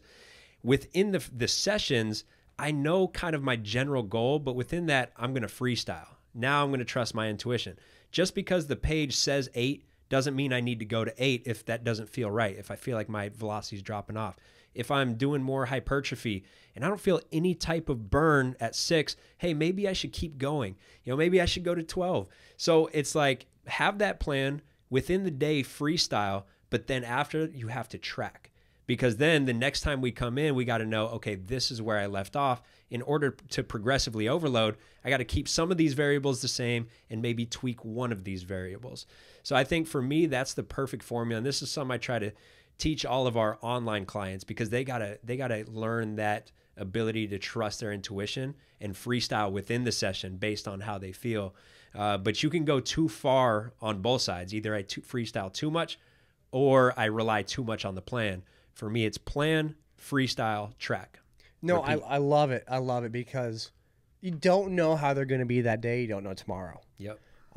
Think about it in terms like this. People like to think of progress of this straight line from A to B going up at an angle, say a 45-degree angle. But really, if you to zoom in on that, it's actually a squiggly line with a lot of ups and downs along the way. So in the macro, the big picture, it looks like you went from A to B in a straight line. The day-to-day, you go up and down. So you need to be able to adjust for it. And one of the things looking back, I've been really appreciative of is I work with a lot of older adults at Iowa State, and one day their knee might just be hurting them. One day their shoulder just bothers them. So guess what? We're not going to force them to do something that's going to light them up in one way or the other. Yeah. And that's the idea. My plan is we want to get stronger. We're going to track what numbers we lifted, but we're going to adjust the daily. Because if we can adjust the daily, then we can make the best out of the situation that we're given. It's like playing blackjack. Okay, I came on the flight over here. I got way too into blackjack for some reason on my phone. I got really hot one night. I don't play for actual money. It's like on a little phone. I got to like $75K, and I could start with like $100. I was wheeling and dealing. I lost it all. I made a really bad bet. But the idea is that you can't play your cards unless you see at least one of the dealer's cards. If I were to just play my cards, I'm just guessing. But we do get some insight into that person, right? We don't get the full hand. The person's not an open book. They're not going to tell you everything. But they might show you one of the two cards. Then you can play the best hand you can play. Now, sometimes when you play blackjack, you want to hit. You're raising. You don't think, that you got dealt a bad hand yourself and you're trying to make the best out of a situation. So you're like, you know what? Your knee might be bothering you, but we're going to really get after this. I think X, Y, and Z is going to be just fine. Or sometimes you just stand and hope things work the best. You can't control everything, but you go, what? I'm not going to try to go all in with this because I think that knee's really bothering you. We're just going to hold, and we're going to let it be, and it's going to be the best we can make it. But we can't do that unless we know what that other card is. Otherwise, you're just guessing. Right. We are kind of guessing. Let's not lie. It's a little bit of guesswork. But at least it's some justification of what we're guessing on because we at least see one of their cards. Because a lot of people don't like to open up to you. Oh, I'm fine. Are you fine? Oh, yeah, I promise. Really? Are you sure? You're limping. Oh, no, I'm good. Okay, we're going to work out the next day. Oh, my knee's killing me. Yeah. Oh, I saw you limping yesterday, but you told me you were fine. I asked you 9 times, and you're very adamant we squat. And I want to make sure you're happy, so we're going to, I don't want to squat you, but we're going to do it. Yeah, no, I ended up taking a spill, this weekend when I was BMXing for fun. Oh, you didn't want to tell me that? No, I thought I just bruised it. Oh, what? What are you talking about? And like all of a sudden you realize they didn't give you the full hand. Right. They didn't show you everything. And sometimes they're not going to, especially in the private side, if they wanted to squat, they're either going to squat with you or squat with someone else. Yeah. No, and so you're like, okay, fine, we're going to do a little bit of goblet squats. I don't want to. I convince you, but they're like, nah, dude, it's good. And they'll show you. They'll run around and jump. Yeah. And they're a good salesperson. You're kind of like, oh, shit, maybe they are right. Maybe a little achy. Yeah. Come the next day, he's like, damn it, should not have let you squat at all. Right. But you couldn't. What are you supposed to do? Because they didn't open everything up. And if I tell you, hey, Paul, I'm doing just fine, and I look just fine, and I give you you pass all the screening, and you're like, okay, we're going to touch on it lightly, but really, I might have had more going on, even than that person was aware of. It happens. Right. But it's having that context. For sure. And a lot of times they don't know what to communicate and what not to communicate. They go out and they play 2 hours of basketball, or, hey, Paul, I played pickup, when really that doesn't mean you played 2 pickup games. You played all day because you guys kept winning. And so now in my mind, where we would go is no super heavy knee dominant stuff. But in your mind, it's just like, hey, basketball is basketball. It's whatever. And so a lot of times they don't know exactly what to communicate and the exact information that the trainer needs to make the right actual correction and the appropriate recommendation for that day. Okay, let's take a little right turn. Maybe not too hard of a right turn, but a slight right. It's like us driving on the highway. Slight right. Paul, it's supposed to turn. I forgot. Oops. Slight right. This guy was giving me so many good ideas that I just forgot to pay attention to the directions. You should have seen us find the Airbnb last night. My God, that was. No. Well, first we got stuck at a truck stop. Remember? We went I got off at an exit, and we were surrounded by trucks. Gonna pick up some imported foods or something. Yeah, okay, that's the wrong turn. Made a U-turn, got back on the highway, missed like 5 more turns. Then we got to this Airbnb because we wanted to stay by the gym and the studio because we're locking in all week. So we got this Airbnb, and man, every street in Newport by the beach looks exactly the same. I'm going to stop Paul here because I got to tell this because I'm not going to let him put his opinion. So it all looks the same. I'm a passenger in this. And so I'm riding here, and Paul, we're going straight, and he's like, I don't know if this is the right spot. I'm looking at the Google Maps, and we're not on the path that's telling us. And so I'm not going to say anything and go, I don't know, maybe it's wrong. And Paul turns and goes, that looks familiar. I was like, okay. And we drive around it, and I'm not really paying attention. I realize we've driven in circles. Paul, where are we? He's like, no, we're good. I think it's just back there. And he goes back and goes, this looks familiar. Like, Paul, I think the arrow is pointing us on the other side. You're like, oh, you're right. Like, okay, so we go back, and it's a simple mistake. It was a wrong left turn. So we go back, and then we must have driven through the same alley 6 times. And I wish I filmed Paul because he might be the most optimistic dude I know. Because every time we turn the same alley, he's like, this is it. I'm like, no, I think it's the same one we were just in. He's like, nah. I'm like, that's the same coupe in front of us. We did that one 4 times. And every time we say, this is it. This looks familiar.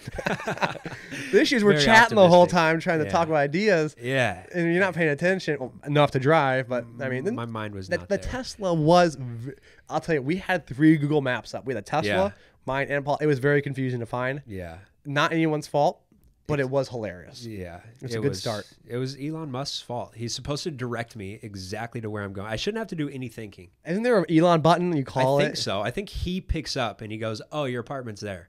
So, but he didn't He was outside waving us in. Yeah. No. So we're taking a slight right on this one. Basically, we were talking about, velocity-based training. I know a lot of people, when they hear that, they go, light training versus heavy training. And this is one of like the top debates in strength and conditioning. Like, how heavy do we need to be lifting? Like, if we're looking for, I don't want to be a power lifter, I'm looking to jump high, I'm looking to run fast. Now, this gets very complex, and I've talked about this a lot on the podcast, but I like to get other opinions. And I know you're super strong yourself. You probably deadlift twice as much as me. Oh, boy. So you might have a slightly different opinion, but also I respect the way that you put it all into context. So what are your thoughts? Like, if I'm just a basketball player, I really don't care about how much weight I lift. Can it help me? Can it hurt me? Where are you at on that? So let me clear the air on some of the confusion. I think I know why this has been confused. And then we'll dive into my opinion. Yeah. So I had a great conversation with Challenger Strength on this. That's his IG handle. Great dude. Go check him out. I only give out IG handles, no full names. If you want to go check him out, go check him out. And we talked about, is there strong enough? Is there a point in time which I become too strong? And the answer is, you can never produce too much force and context to your sport. Of course. But you can get to a point where your strength gains in the weight room are not transferring to your force application sport. Yes. So there is no such thing as producing too much force and context to sport. There is such thing as having less transfer of a heavy exercise to that context of sport. So technically, no, you can't get strong enough if it's in context of force application for the sport. But yes, you can waste your time doing exercises that don't transfer. Right. And like Paul said, measure. Right? We freestyle and measure. And so if we measure if our jump height's getting better, then we can continue with the exercises we're doing, assuming that's transferring. But then there gets to a point where maybe being strong at a certain movement, like a squat, no longer carries over to being strong, I'll use that term loosely, and jumping. Mm-hmm. Because the context becomes different. And so that's the simple answer to that very complicated debate. It's inarguable, I'll be honest with you. Yeah. It's a bulletproof I answer. agree. And let me be a YouTube commenter who tries to argue that. Okay. Very excited. Yeah, but you like how aggressive I came with that? That's very mean, Paul. I'm trying to get my YouTube voice on. All right. But, Max, it doesn't hurt me to squat 600 pounds, so why not? If it could potentially transfer and it doesn't hurt me, there's no such thing as too strong. Why? Why is that a problem? Why do you care what I do? So let me add context to that. if you can continue to get linearly strong without having to put in any more effort or time or diverted resources to getting stronger, then sure, why not get as strong as possible? Boom. What kind of grind did you put in to get there? But if you have to spend more effort to squat that, and that effort from an economical standpoint would have been better served doing other movements with higher transfer, well, then that's not a smart decision. If we just look this purely from an economic standpoint, let's move all opinions aside. Let's look at return on investment. At what point in time would I have a better return on my investment doing a different exercise? Mm-hmm. Is there an exercise, another stock I could invest in that might give me a better return on my money, on my time and my efforts than squatting? And if not, squat till your heart's content. Every person's different. But for some people, maybe squatting doesn't give them the best return on investment, and that could be biomechanically, physiologically, neurologically, or what the hell else we don't know about the body. By the way, there's a great statement that I read about, is a Pavel Comey's book, and it basically said in 3 sentences, oh, by the way, we don't know anything about the body in sport, so let's not pretend like we do. It's really funny because a paper on all his muscle physiology and neurophysiology. At the end of it, really a short little text, it says, we don't know, basically. We don't know how muscles fire in complex situations because you measure all the muscles at once to do this, and we can't do this any possible way. Mm-hmm. So we make a lot of inferences, and inferences or assumptions can be erroneous. And so if for some reason the squat works for you, don't assume it works for everyone. Just use a logical, economical standpoint of, if I invest my time in the squat, is it transferring to jump height? Yeah. And that's the simple way of looking at it. At the end of the day, okay, so you're looking at, well, how much time do we have in training? Well, if you're really grinding to get that 600-pound squat, there goes a lot of that time. How much, like you talk about, adaptive energy do we have? So you're stealing energy to adapt from that squat, which isn't translating anyways. How much knee juice do we have? How much forces can the knees go through? If you got to go out and do some plyometrics, which might have a high return, you got to play basketball, you got to get human strong, so we got to expose ourselves to different movements. How much more can our knees go through? So is that a good investment on our knees to squat 600 pounds, right? So there's a lot of areas where you gotta pull from. You got to steal from this area to fuel your squatting habit that's required to get you to 600, 500, 400 pounds, whatever. And there's also an interesting aspect in that in regards to how we measure lower body strength. Because the squat is assumed to be the best means of measuring lower body strength.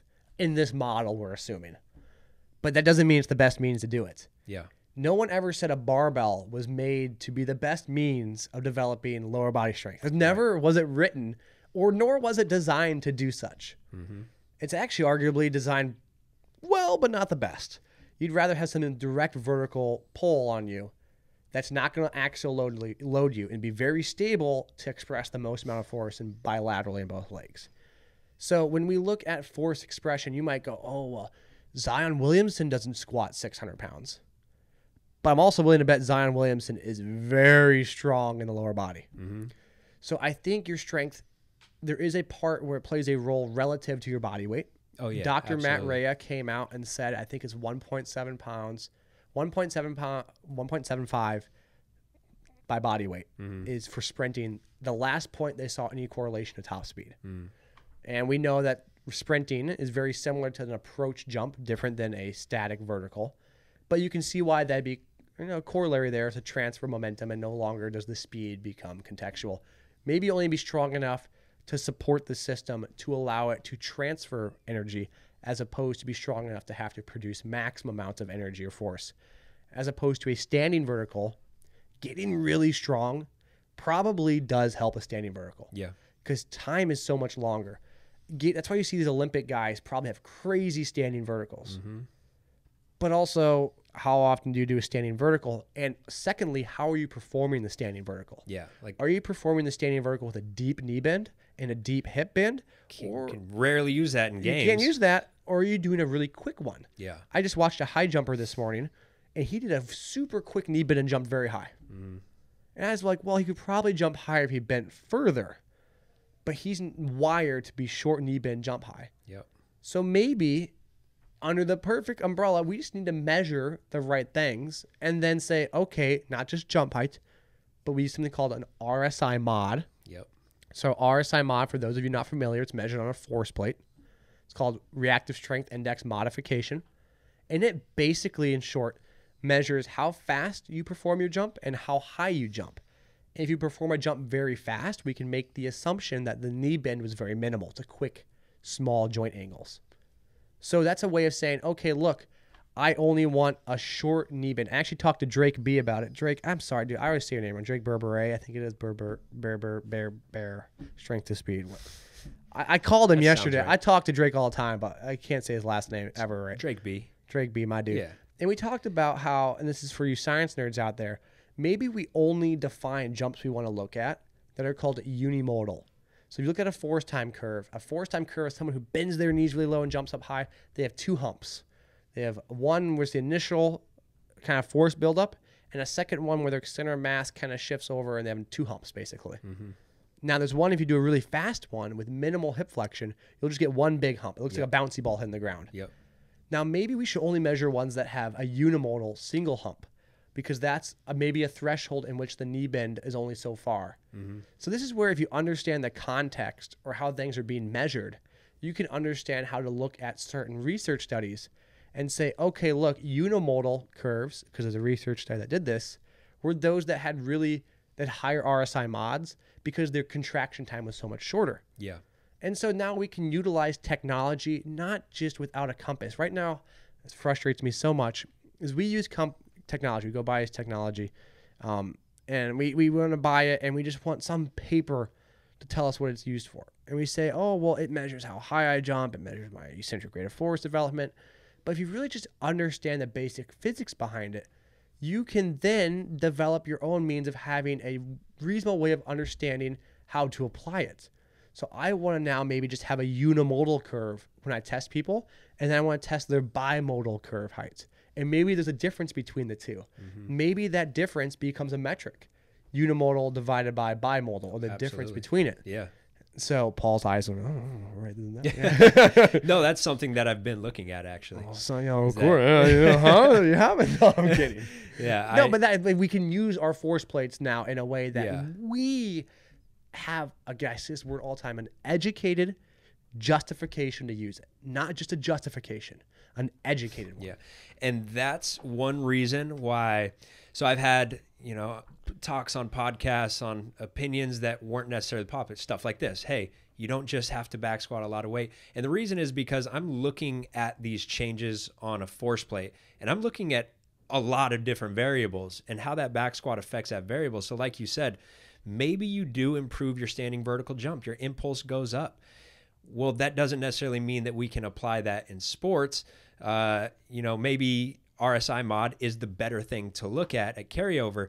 Now, what anybody who's refuting this statement, it's because they're reading other research, and that research sometimes is showing the heavy squat improves the vertical jump. Well, that's the big limiter in research in general, is that's what everything is compared to, is a standing vertical jump. That's not what we're after. It's one of those things where it's like we've spent years and years and years and decades, centuries looking at how exercises affect the vertical jump. But maybe we are asking the wrong question in the first place. How does it affect your approach vertical jump? How does it affect your RSI mod? So let's get a little more complex in what we're actually after. And then once you do that, then you can start to track, okay, this exercise actually made a change in the RSI mod. Well, maybe that's more important than the extremely heavy back squat. Yeah, and it's part of that too is let's have context to how we do a movement, right? If we're looking at correlation from vertical jump to sprinting, well, first off, don't just look at jump height, but let's pretend we have a force plate. Maybe you want to have some constraints with it. How can we standardize a jump even more? Maybe we only allow them to bend down to a certain point, like you're saying. Yeah. Maybe we do an RSI where you jump off of a box, you hit the ground and jump up high, but only ones that are under 200 milliseconds count. Yep. Because that's a fast one, and that ground contact time is similar to that of an approach jump. Mm-hmm. So having context and then constraints allow you to manipulate variables in a testing manner that makes sense. Mm-hmm. Here's an example. Drum roll, please. I don't know if you can hear that, the drum roll. Uh-oh. Imagine. It's a terrible drum roll. I thought it was going to be better. That's even worse. You're getting worse. That's okay. That's acceptable. That was actually pretty good. It's not good. It's acceptable. Don't get too far. It's not good. It's acceptable. That was pretty good. Calvin, can we put a drum roll? Yeah, just help this guy out. Help this guy out. Imagine if we only compared squats, but never looked at how deep they squatted. Yeah. Or the world would come to an end. Exactly. I mean, oh my God. That does not count as a squat because it was not deep enough. But we don't do that for jumps. So we're so adamant on context to arguably the movement that doesn't really matter.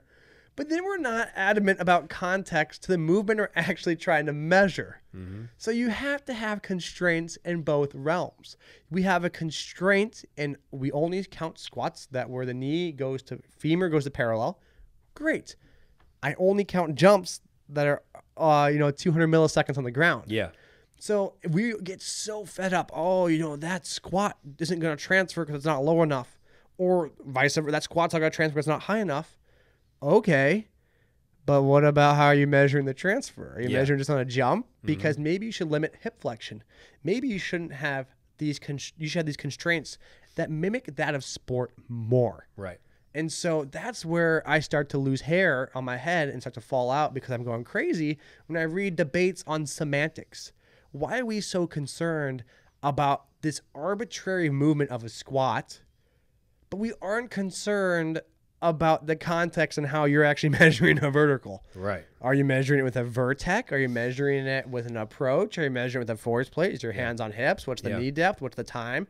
All these other variables go into it. Yep. The neurophysiological mechanisms of one jump is not equivocal to another jump when the constraints are changed. How your brain operates as a systemic mover of parts is very different. How we impact the ground is very different. Is there a slight hop? Is it an open chain preload? Is there antagonist, agonist co-contractions that's occurring in this movement, or is there not? Yep. There's huge amount of information that goes into it. And before anything else, because I'm complaining, or not complaining, but maybe suggesting more context and understanding, does not mean I'm ever putting down a single researcher. Because anybody who's ever done research, if you have done research, hats off to you. I appreciate you. Let me buy you a coffee and thank you.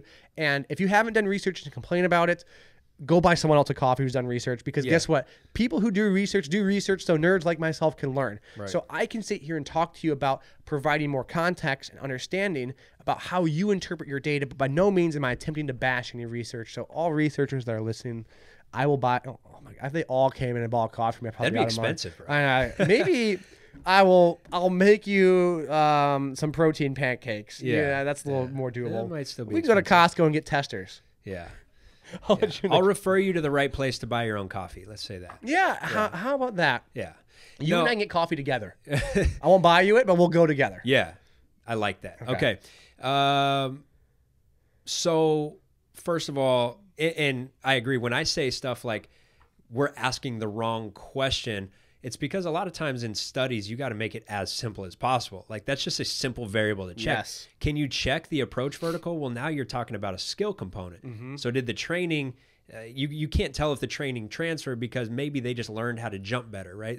The standing vertical jump is a very simple way to test. But I do think that we value those studies a little bit too much as trainers, as coaches, as athletes. We look at like, hey, that showed an improvement in the standing vertical jump. Well, that's going to be a good thing. It might not be, right? And so there's moral of the story. There's probably more to it, and we should be looking at more variables. We should be testing more variables with ourselves and tracking these changes that we're making. 100%. It's having an understanding of how to interpret a paper. Yeah. And so this is a big pet peeve of mine. When you read a research paper, the conclusion is not conclusive. It is not the end-all be-all. It is the concluding statements of the paper. Yeah. So when someone goes, but in the conclusion it said, okay, cool. The conclusion are the concluding statements because the author is providing a very, very short summary of what has previously transpired in that paper. Now, if conclusions were conclusive, there'd be so many conflicting, conclusive findings. Yeah. That nothing would be conclusive. And guess what? Nothing is conclusive. No, nothing is final. Don't read a paper in terms of conclusion equals conclusive. This is been determined and now done. It is just a means for the author to express his final understanding of the paper and results. But it is not for you to take it and act and waive it conclusively until it has been tested and measured on every human being alive. Right. So, sorry. Facts. Also, by the way, when you look at conclusions or statistical significance, you're looking at differences in means, averages. You're not looking at each individual. So what may happen is if 8 out of the 10 individuals had massive improvements, the means, the beginning baseline and the ending baseline might be statistically significant. But 2 people actually didn't get better. That doesn't mean everyone will have statistical significant changes. There's actually a study on sprinting where the group that trained sprinting got slower. That doesn't mean like some of the guys in there might have been fatigued or whatever. There's a hypertrophy study where it had all the participants. Dr. EdgeU showed this, and it showed all these participants who gained muscle mass, but then there were 3 who lost muscle mass. The results showed statistical significance between the groups. The beginning group did this, the ending group did this, but in that statistical significant group, the group that alluded to an outcome, right? It's high probability of effectiveness. 3 of them got worse. Yeah. So take it with how you understand the stats. And when you read the details, this happens all the time. I was just, for Nordvember, I was looking up, I was going back and looking up the research studies on does it improve performance. And one study I found, it was like, it improved 10 meter, 20 meter, the 30 meter, a bunch of people actually decreased. Yeah. Like, do Nordics decrease at longer distance? No, it's not going to decrease. Yes, they do. New finding. Right. But for whatever reason, it happened for them. You know, they increased their vertical jump over 10 weeks. They increased their vertical jump like, I think it was 3 or 4 centimeters. Was that the exercise, or was that because this group has never tested on a vertex? So when they came in, they didn't know where to stand. They didn't know how to reach. The second time around, you're a little bit better. So was it the intervention? Was it the Nordic, or was it that they got better at that skill of jumping? So you got to understand that I think when people in our field read a study, it's gospel. It's like, you're wrong because I have this piece of paper. You're not even the researcher. You're just the guy, the messenger of this paper. I have this paper that this guy wrote somewhere who I've never met. Yeah, the funny thing is, like, you get guys who are like religious about this piece of paper, but the guy who actually did the study is like very open-minded, like, hey, I don't know. That's what the research showed, but we don't know. You read the discussion, the guy's like, yeah, the findings kind of alluded to it. It could be this too. Yeah. But the conclusion said statistically significant. Like, oh, you see that? Yeah. There it is. Yeah. No, that's a good talk. I mean, that's super important. People need to know how to break down research before they really get into learning. But we took a hard right turn. I wanted to take a soft right turn. We'll make a slight left. Left. We're veering left now. And let's get back to that talk about heavy barbell lifting. So, okay, we talked about the down. And first of all, Max and I think every great trainer agrees that a certain base of strength is very, very important. Strength is the fundamental aspect to human life. Yes. Period. You can't stand if you're a baby because you're not strong enough. Yes. But what people associate with strength is barbell back squat. Well, what I'm looking at is human strength, and that could be in many different forms, many different exercises. We're looking at human strength, not necessarily barbell back squat strength. So, like, I'll put an athlete through a phase where our knee dominant movement is a rear foot elevated split squat, and maybe we're doing a deadlift, and they're like, dude, am I going to lose I'm going to lose strength? What are we doing? I can't take a whole month off of back squats. No, you might lose barbell back squat strength, but your human strength is improving, and that's all that matters if your goal is being stronger in sports. So one that is important is knowing that the barbell back squat isn't like the end-all be-all. It could be part of the program. We're not saying it's bad. It could be important, but like this idea that every time I go up 10 pounds or every time I go up even 50 pounds, my vertical jump is going to increase is just not true. And so what we talked about already is competing demands. It's competing stimuli. You do more here, your body is beat down, you can't do as much in other areas. There's time competition, whatever. There's also competition as far as adaptation. So like, oh yeah, if we go inside, we were actually just talking about this at the nervous system level of, decreasing co-contraction. Sometimes, like a dynamic, a drop jump, we need a certain amount of co-contraction. Sometimes when I'm in like a standing vertical jump and I'm trying to get up fast, I got to learn how to decrease co-contraction. So I'm contracting my glutes while I want my hip flexors to relax enough. There are studies that show when you do too much like heavy, slow movement, you can actually increase that co-contraction, and that can carry over to performance in sprinting and in jumping. So there are some downsides to doing too much barbell slow work. There's other things. I've read studies. I don't know the authors. I apologize. I've read studies about how fast twitch type 2X respond to a lot of like heavy, slow barbell work. You can actually decrease your type 2X super fast twitch, whereas when they compare a fast barbell lift, there was no effect on those type 2X. So you got all these good adaptations and you didn't decrease the type 2X. Now there's a lot more that needs to be done, a lot of research that needs to be done on type 2X. We really know nothing grand scheme. If you listen to our interview with Dr. Galpin, who's like a lead researcher in that area, he'll be like, look, we don't know much about type 2X, but there is some evidence that, look, if we do too much slow work, we can decrease that type 2X. Maybe we increase that type 2A, but maybe that's not the adaptation we want if we're going for maximal sprint speed. There's other things like, hey, maybe to get to a 500-pound back squat, I'm going to continue to improve hypertrophy. But and hypertrophy could be a good thing early on, but at some point, maybe we've built too much. And now that squat strength isn't transferring over to your vertical jump, but guess what? We are heavier. We do have more mass to lift off the ground now. So again, it's one of those things where it's like some is good, but when you keep going, it can actually become detrimental. Yeah. First off, I think we're trying to put the papers on here if we have a means to do that. I think it's Gonzalez Baldillo you're referencing. It's neuromuscular adaptations of velocity-based training. I think that's right. I got a hunch. It might be. I don't know.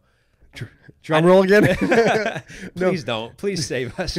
Calvin, put in a drum roll for this guy. Yeah, he's a scientist. He's not a drummer. So, no, but the idea is this guy named Barry Ross, I think it's called the Book of Secrets or Black Book of Secret Training, something. Barry Ross is the guy. I think he trained Allison Felix, and he talked about this concept called mass-specific force. It's a fancy way of saying put on muscle that moves you, don't put on muscle that doesn't. Yes. And making sure that the muscle that is working isn't necessarily getting heavier. That muscle itself is improving its relative strength to its weight. Mm-hmm. And what he had an idea, and this is a little bit off topic, but on topic too, was how can I find ways to express maximal force without putting on excessive amounts of weight? And so he would do things that were concentric only movements with, I think it's Allison Felix, great Olympic gold medalist sprinter on the 200, I believe. And how she would do only a deadlift because concentric, but no eccentric lowering because they didn't want any added weight or load to the body. They would only do like a floor press because it wasn't the full range of motion of a bench press for muscle mass. Mm-hmm. But the idea was that you put on muscle that moves you and you use modalities that build those muscles in a way that's going to, he said, build the nervous system firing, which is why I did really heavy movements. But then do sport movements as well. They're going to fire the nervous system. But in the weight room, if our goal is to get strength out of it, and let's just think about traditional resistance exercises, it's through a means of simply using the best method that we can find that allows for the most strength in those muscles without excessive bulk and hypertrophy. Yeah, I love that. What was the term you said? Mass-specific force. Force. And so that's what I would call functional hypertrophy. Like there's a function. There's a lot of ways for it. Maybe so, twist it. Okay, let me be a YouTube commenter. But Max, what about Zion? Zion is very hypertrophy. He's very big, and he obviously uses it all. And my thing is this.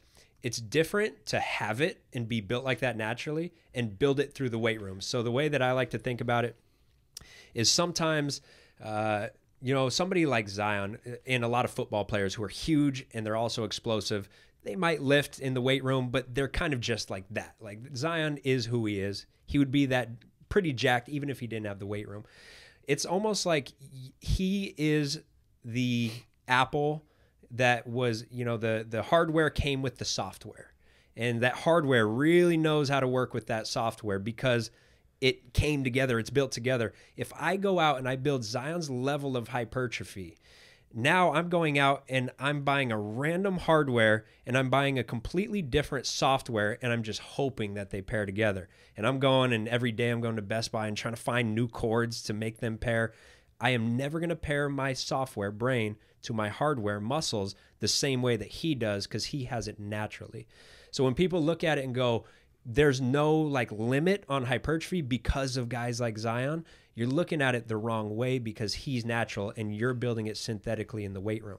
Now, we're not saying that hypertrophy is bad. Hypertrophy can lead to more total force, absolutely, but there's a cutoff point where more is going to actually be detrimental. Let's think of, I love that example, by the way, and thank you for answering my YouTuber question. Oh, yeah, I asked myself. And then No, I think that's awesome because I was going to say that. Now, if you think about development, and let's think about it like a pie. I like pies. Hopefully we get pizza. I like pies. Let's just stop it there. Big pie guy. I like pies. If you guys want to make me ever want to come talk to me, if you bring me a rhubarb pie and a pint of ice cream, we're good, and man. 6 coffees. So we're having a day. But so think about like a pie. And I can't laugh without saying that. And we want to distribute this pie. And regardless of how much I use pie because it's food and it's energy. And we only have so much energy that we have in our body, or at least time in the day. And we have to distribute this pie in order to feed different. We have 2 dogs, basically. We have a dog, which is our nervous system. We have a dog that's our muscular system. We have to take this pie and we got to distribute it to the dogs in order to make sure we get the best outcome so these dogs can function together and be great, dogs and whatever dogs do. But the point is that if I already have a dog that's a 2-headed monster naturally, I can just give all my pie to the one dog and it's going to grow. Like Zion Williamson, as an example, was the 2-headed monster. He had this natural hypertrophy and then he had the nervous system on top of it. So regardless of what you gave him in a sporting context, he didn't need to spend time building and spending energy developing physiological properties. He just had the machinery that got fine-tuned and neurologically wired. So you got this freak, right, the 2-headed monster that is Zion Williamson, because no one else is really like him. LeBron maybe, somewhat in that, Bo Jackson, another guy. But those guys, like a bodybuilder who has to lift and lift and lift and get really strong, they're not spending pieces of that pie on developing the nervous system through movement because they've already spent it in the weight room. Right. So you don't have the opportunity. You just have 2 dogs, and somehow Zion got the Area 51 edition where he's this like unbelievably gifted individual because he has the hypertrophy base already on him. He has the innate strength. So all he's done his whole life, or all he really has to do, is guess what, dude? You got a big engine in it. And all you got to do is play hoops, and your body's going to learn how to use that engine. As opposed to having, trying to feed one dog to get that engine bigger and one dog to get that nervous system bigger. Right. No, 100%. I love that. So, I want to keep going. We talk about adaptive energy. Point, there's so much. I held back on that. We'll save that for another day. Well, we're going to save that for some EdgeU stuff that we're going to film tomorrow. So Max and I are just locking in all week, just creating probably hundreds of hours of content. But I don't know if that's possible to create hundreds. Oh, I think so. We got 5 days. We got 24 hours in a day. Oh, you're right. You do the math. I had a lot of coffee. But we can't sleep. I know. That's the only stipulation. Well, here's the thing. We did prep. I think we've prepped already. I mean, I don't want to say, I don't want to limb, but we had a lot of content already. Yeah. We have put in the groundwork before this. This is the meeting of the minds. They're the 2-headed dog. Right. This is the 2-headed dog. Millie. Yeah, exactly. The sweetest dog ever. She is. So we got to get back to Millie, and we got to go film some more content for EdgeU. So I'm going to cut Max off, which is tough to do because that boy can talk. And Calvin, we made it so easy on you. We went 1 take, no break, no mess ups. So you have no job anymore. You don't even have to edit. You're fired, bro. Calvin's over here. Fired. He's not interested in it. We don't need Calvin anymore. Calvin, keep your shoe on, dude. Hey, don't throw it at me. I love it. So, guys, hope you enjoyed this podcast. This is just the tip of the iceberg, man. We're just getting going. This is the dynamic warm-up, dude. We haven't even got to the We're on the bus. Phase, we got the headphones in. We're getting ready to go. Come out of the locker room. Dude, we got our sweatsuit on. We haven't even started to unzip it. Like, it's a wrap, dude. So, anyways, we got to get off this podcast because we got to go do some EdgeU stuff. Hey, be on the lookout for our announcement on the official drop. We want to get you guys all involved, man. Whether you're a current sports scientist, a strength and conditioning coach, somebody looking to get to the next level in general fitness. Maybe you're just an athlete and you just love this information. You want the top information. This could be for you as well. So, yeah, man, I appreciate you being on the podcast. And you guys are going to be hearing a lot from this guy, so get used to his voice. Yeah, and we're going to be putting this one on the Strong by Science podcast, too. So big thank you to Calvin, my man. Appreciate it. Letting me and Paul, obviously, as well, use the facility because we're going to be using this on my platform. Anytime I can steal someone else's equipment to put on my shit, I'm always happy. Yeah. By the way, everyone should probably flood Paul's inbox with the idea that we should get breakaway sweats for the podcast. I think I should bring back breakaway sweats. Wow, EdgeU breakaway sweats. EdgeU breakaway sweats. Oh my gosh, it's brilliant. That would be awesome. That's brilliant. Every time we go to film, we got to rip them off in a dramatic fashion. I don't want to ruin this, but I'm gonna a little bit. I'm gonna pitch the idea. I'm saying this live, so we're all getting on Paul.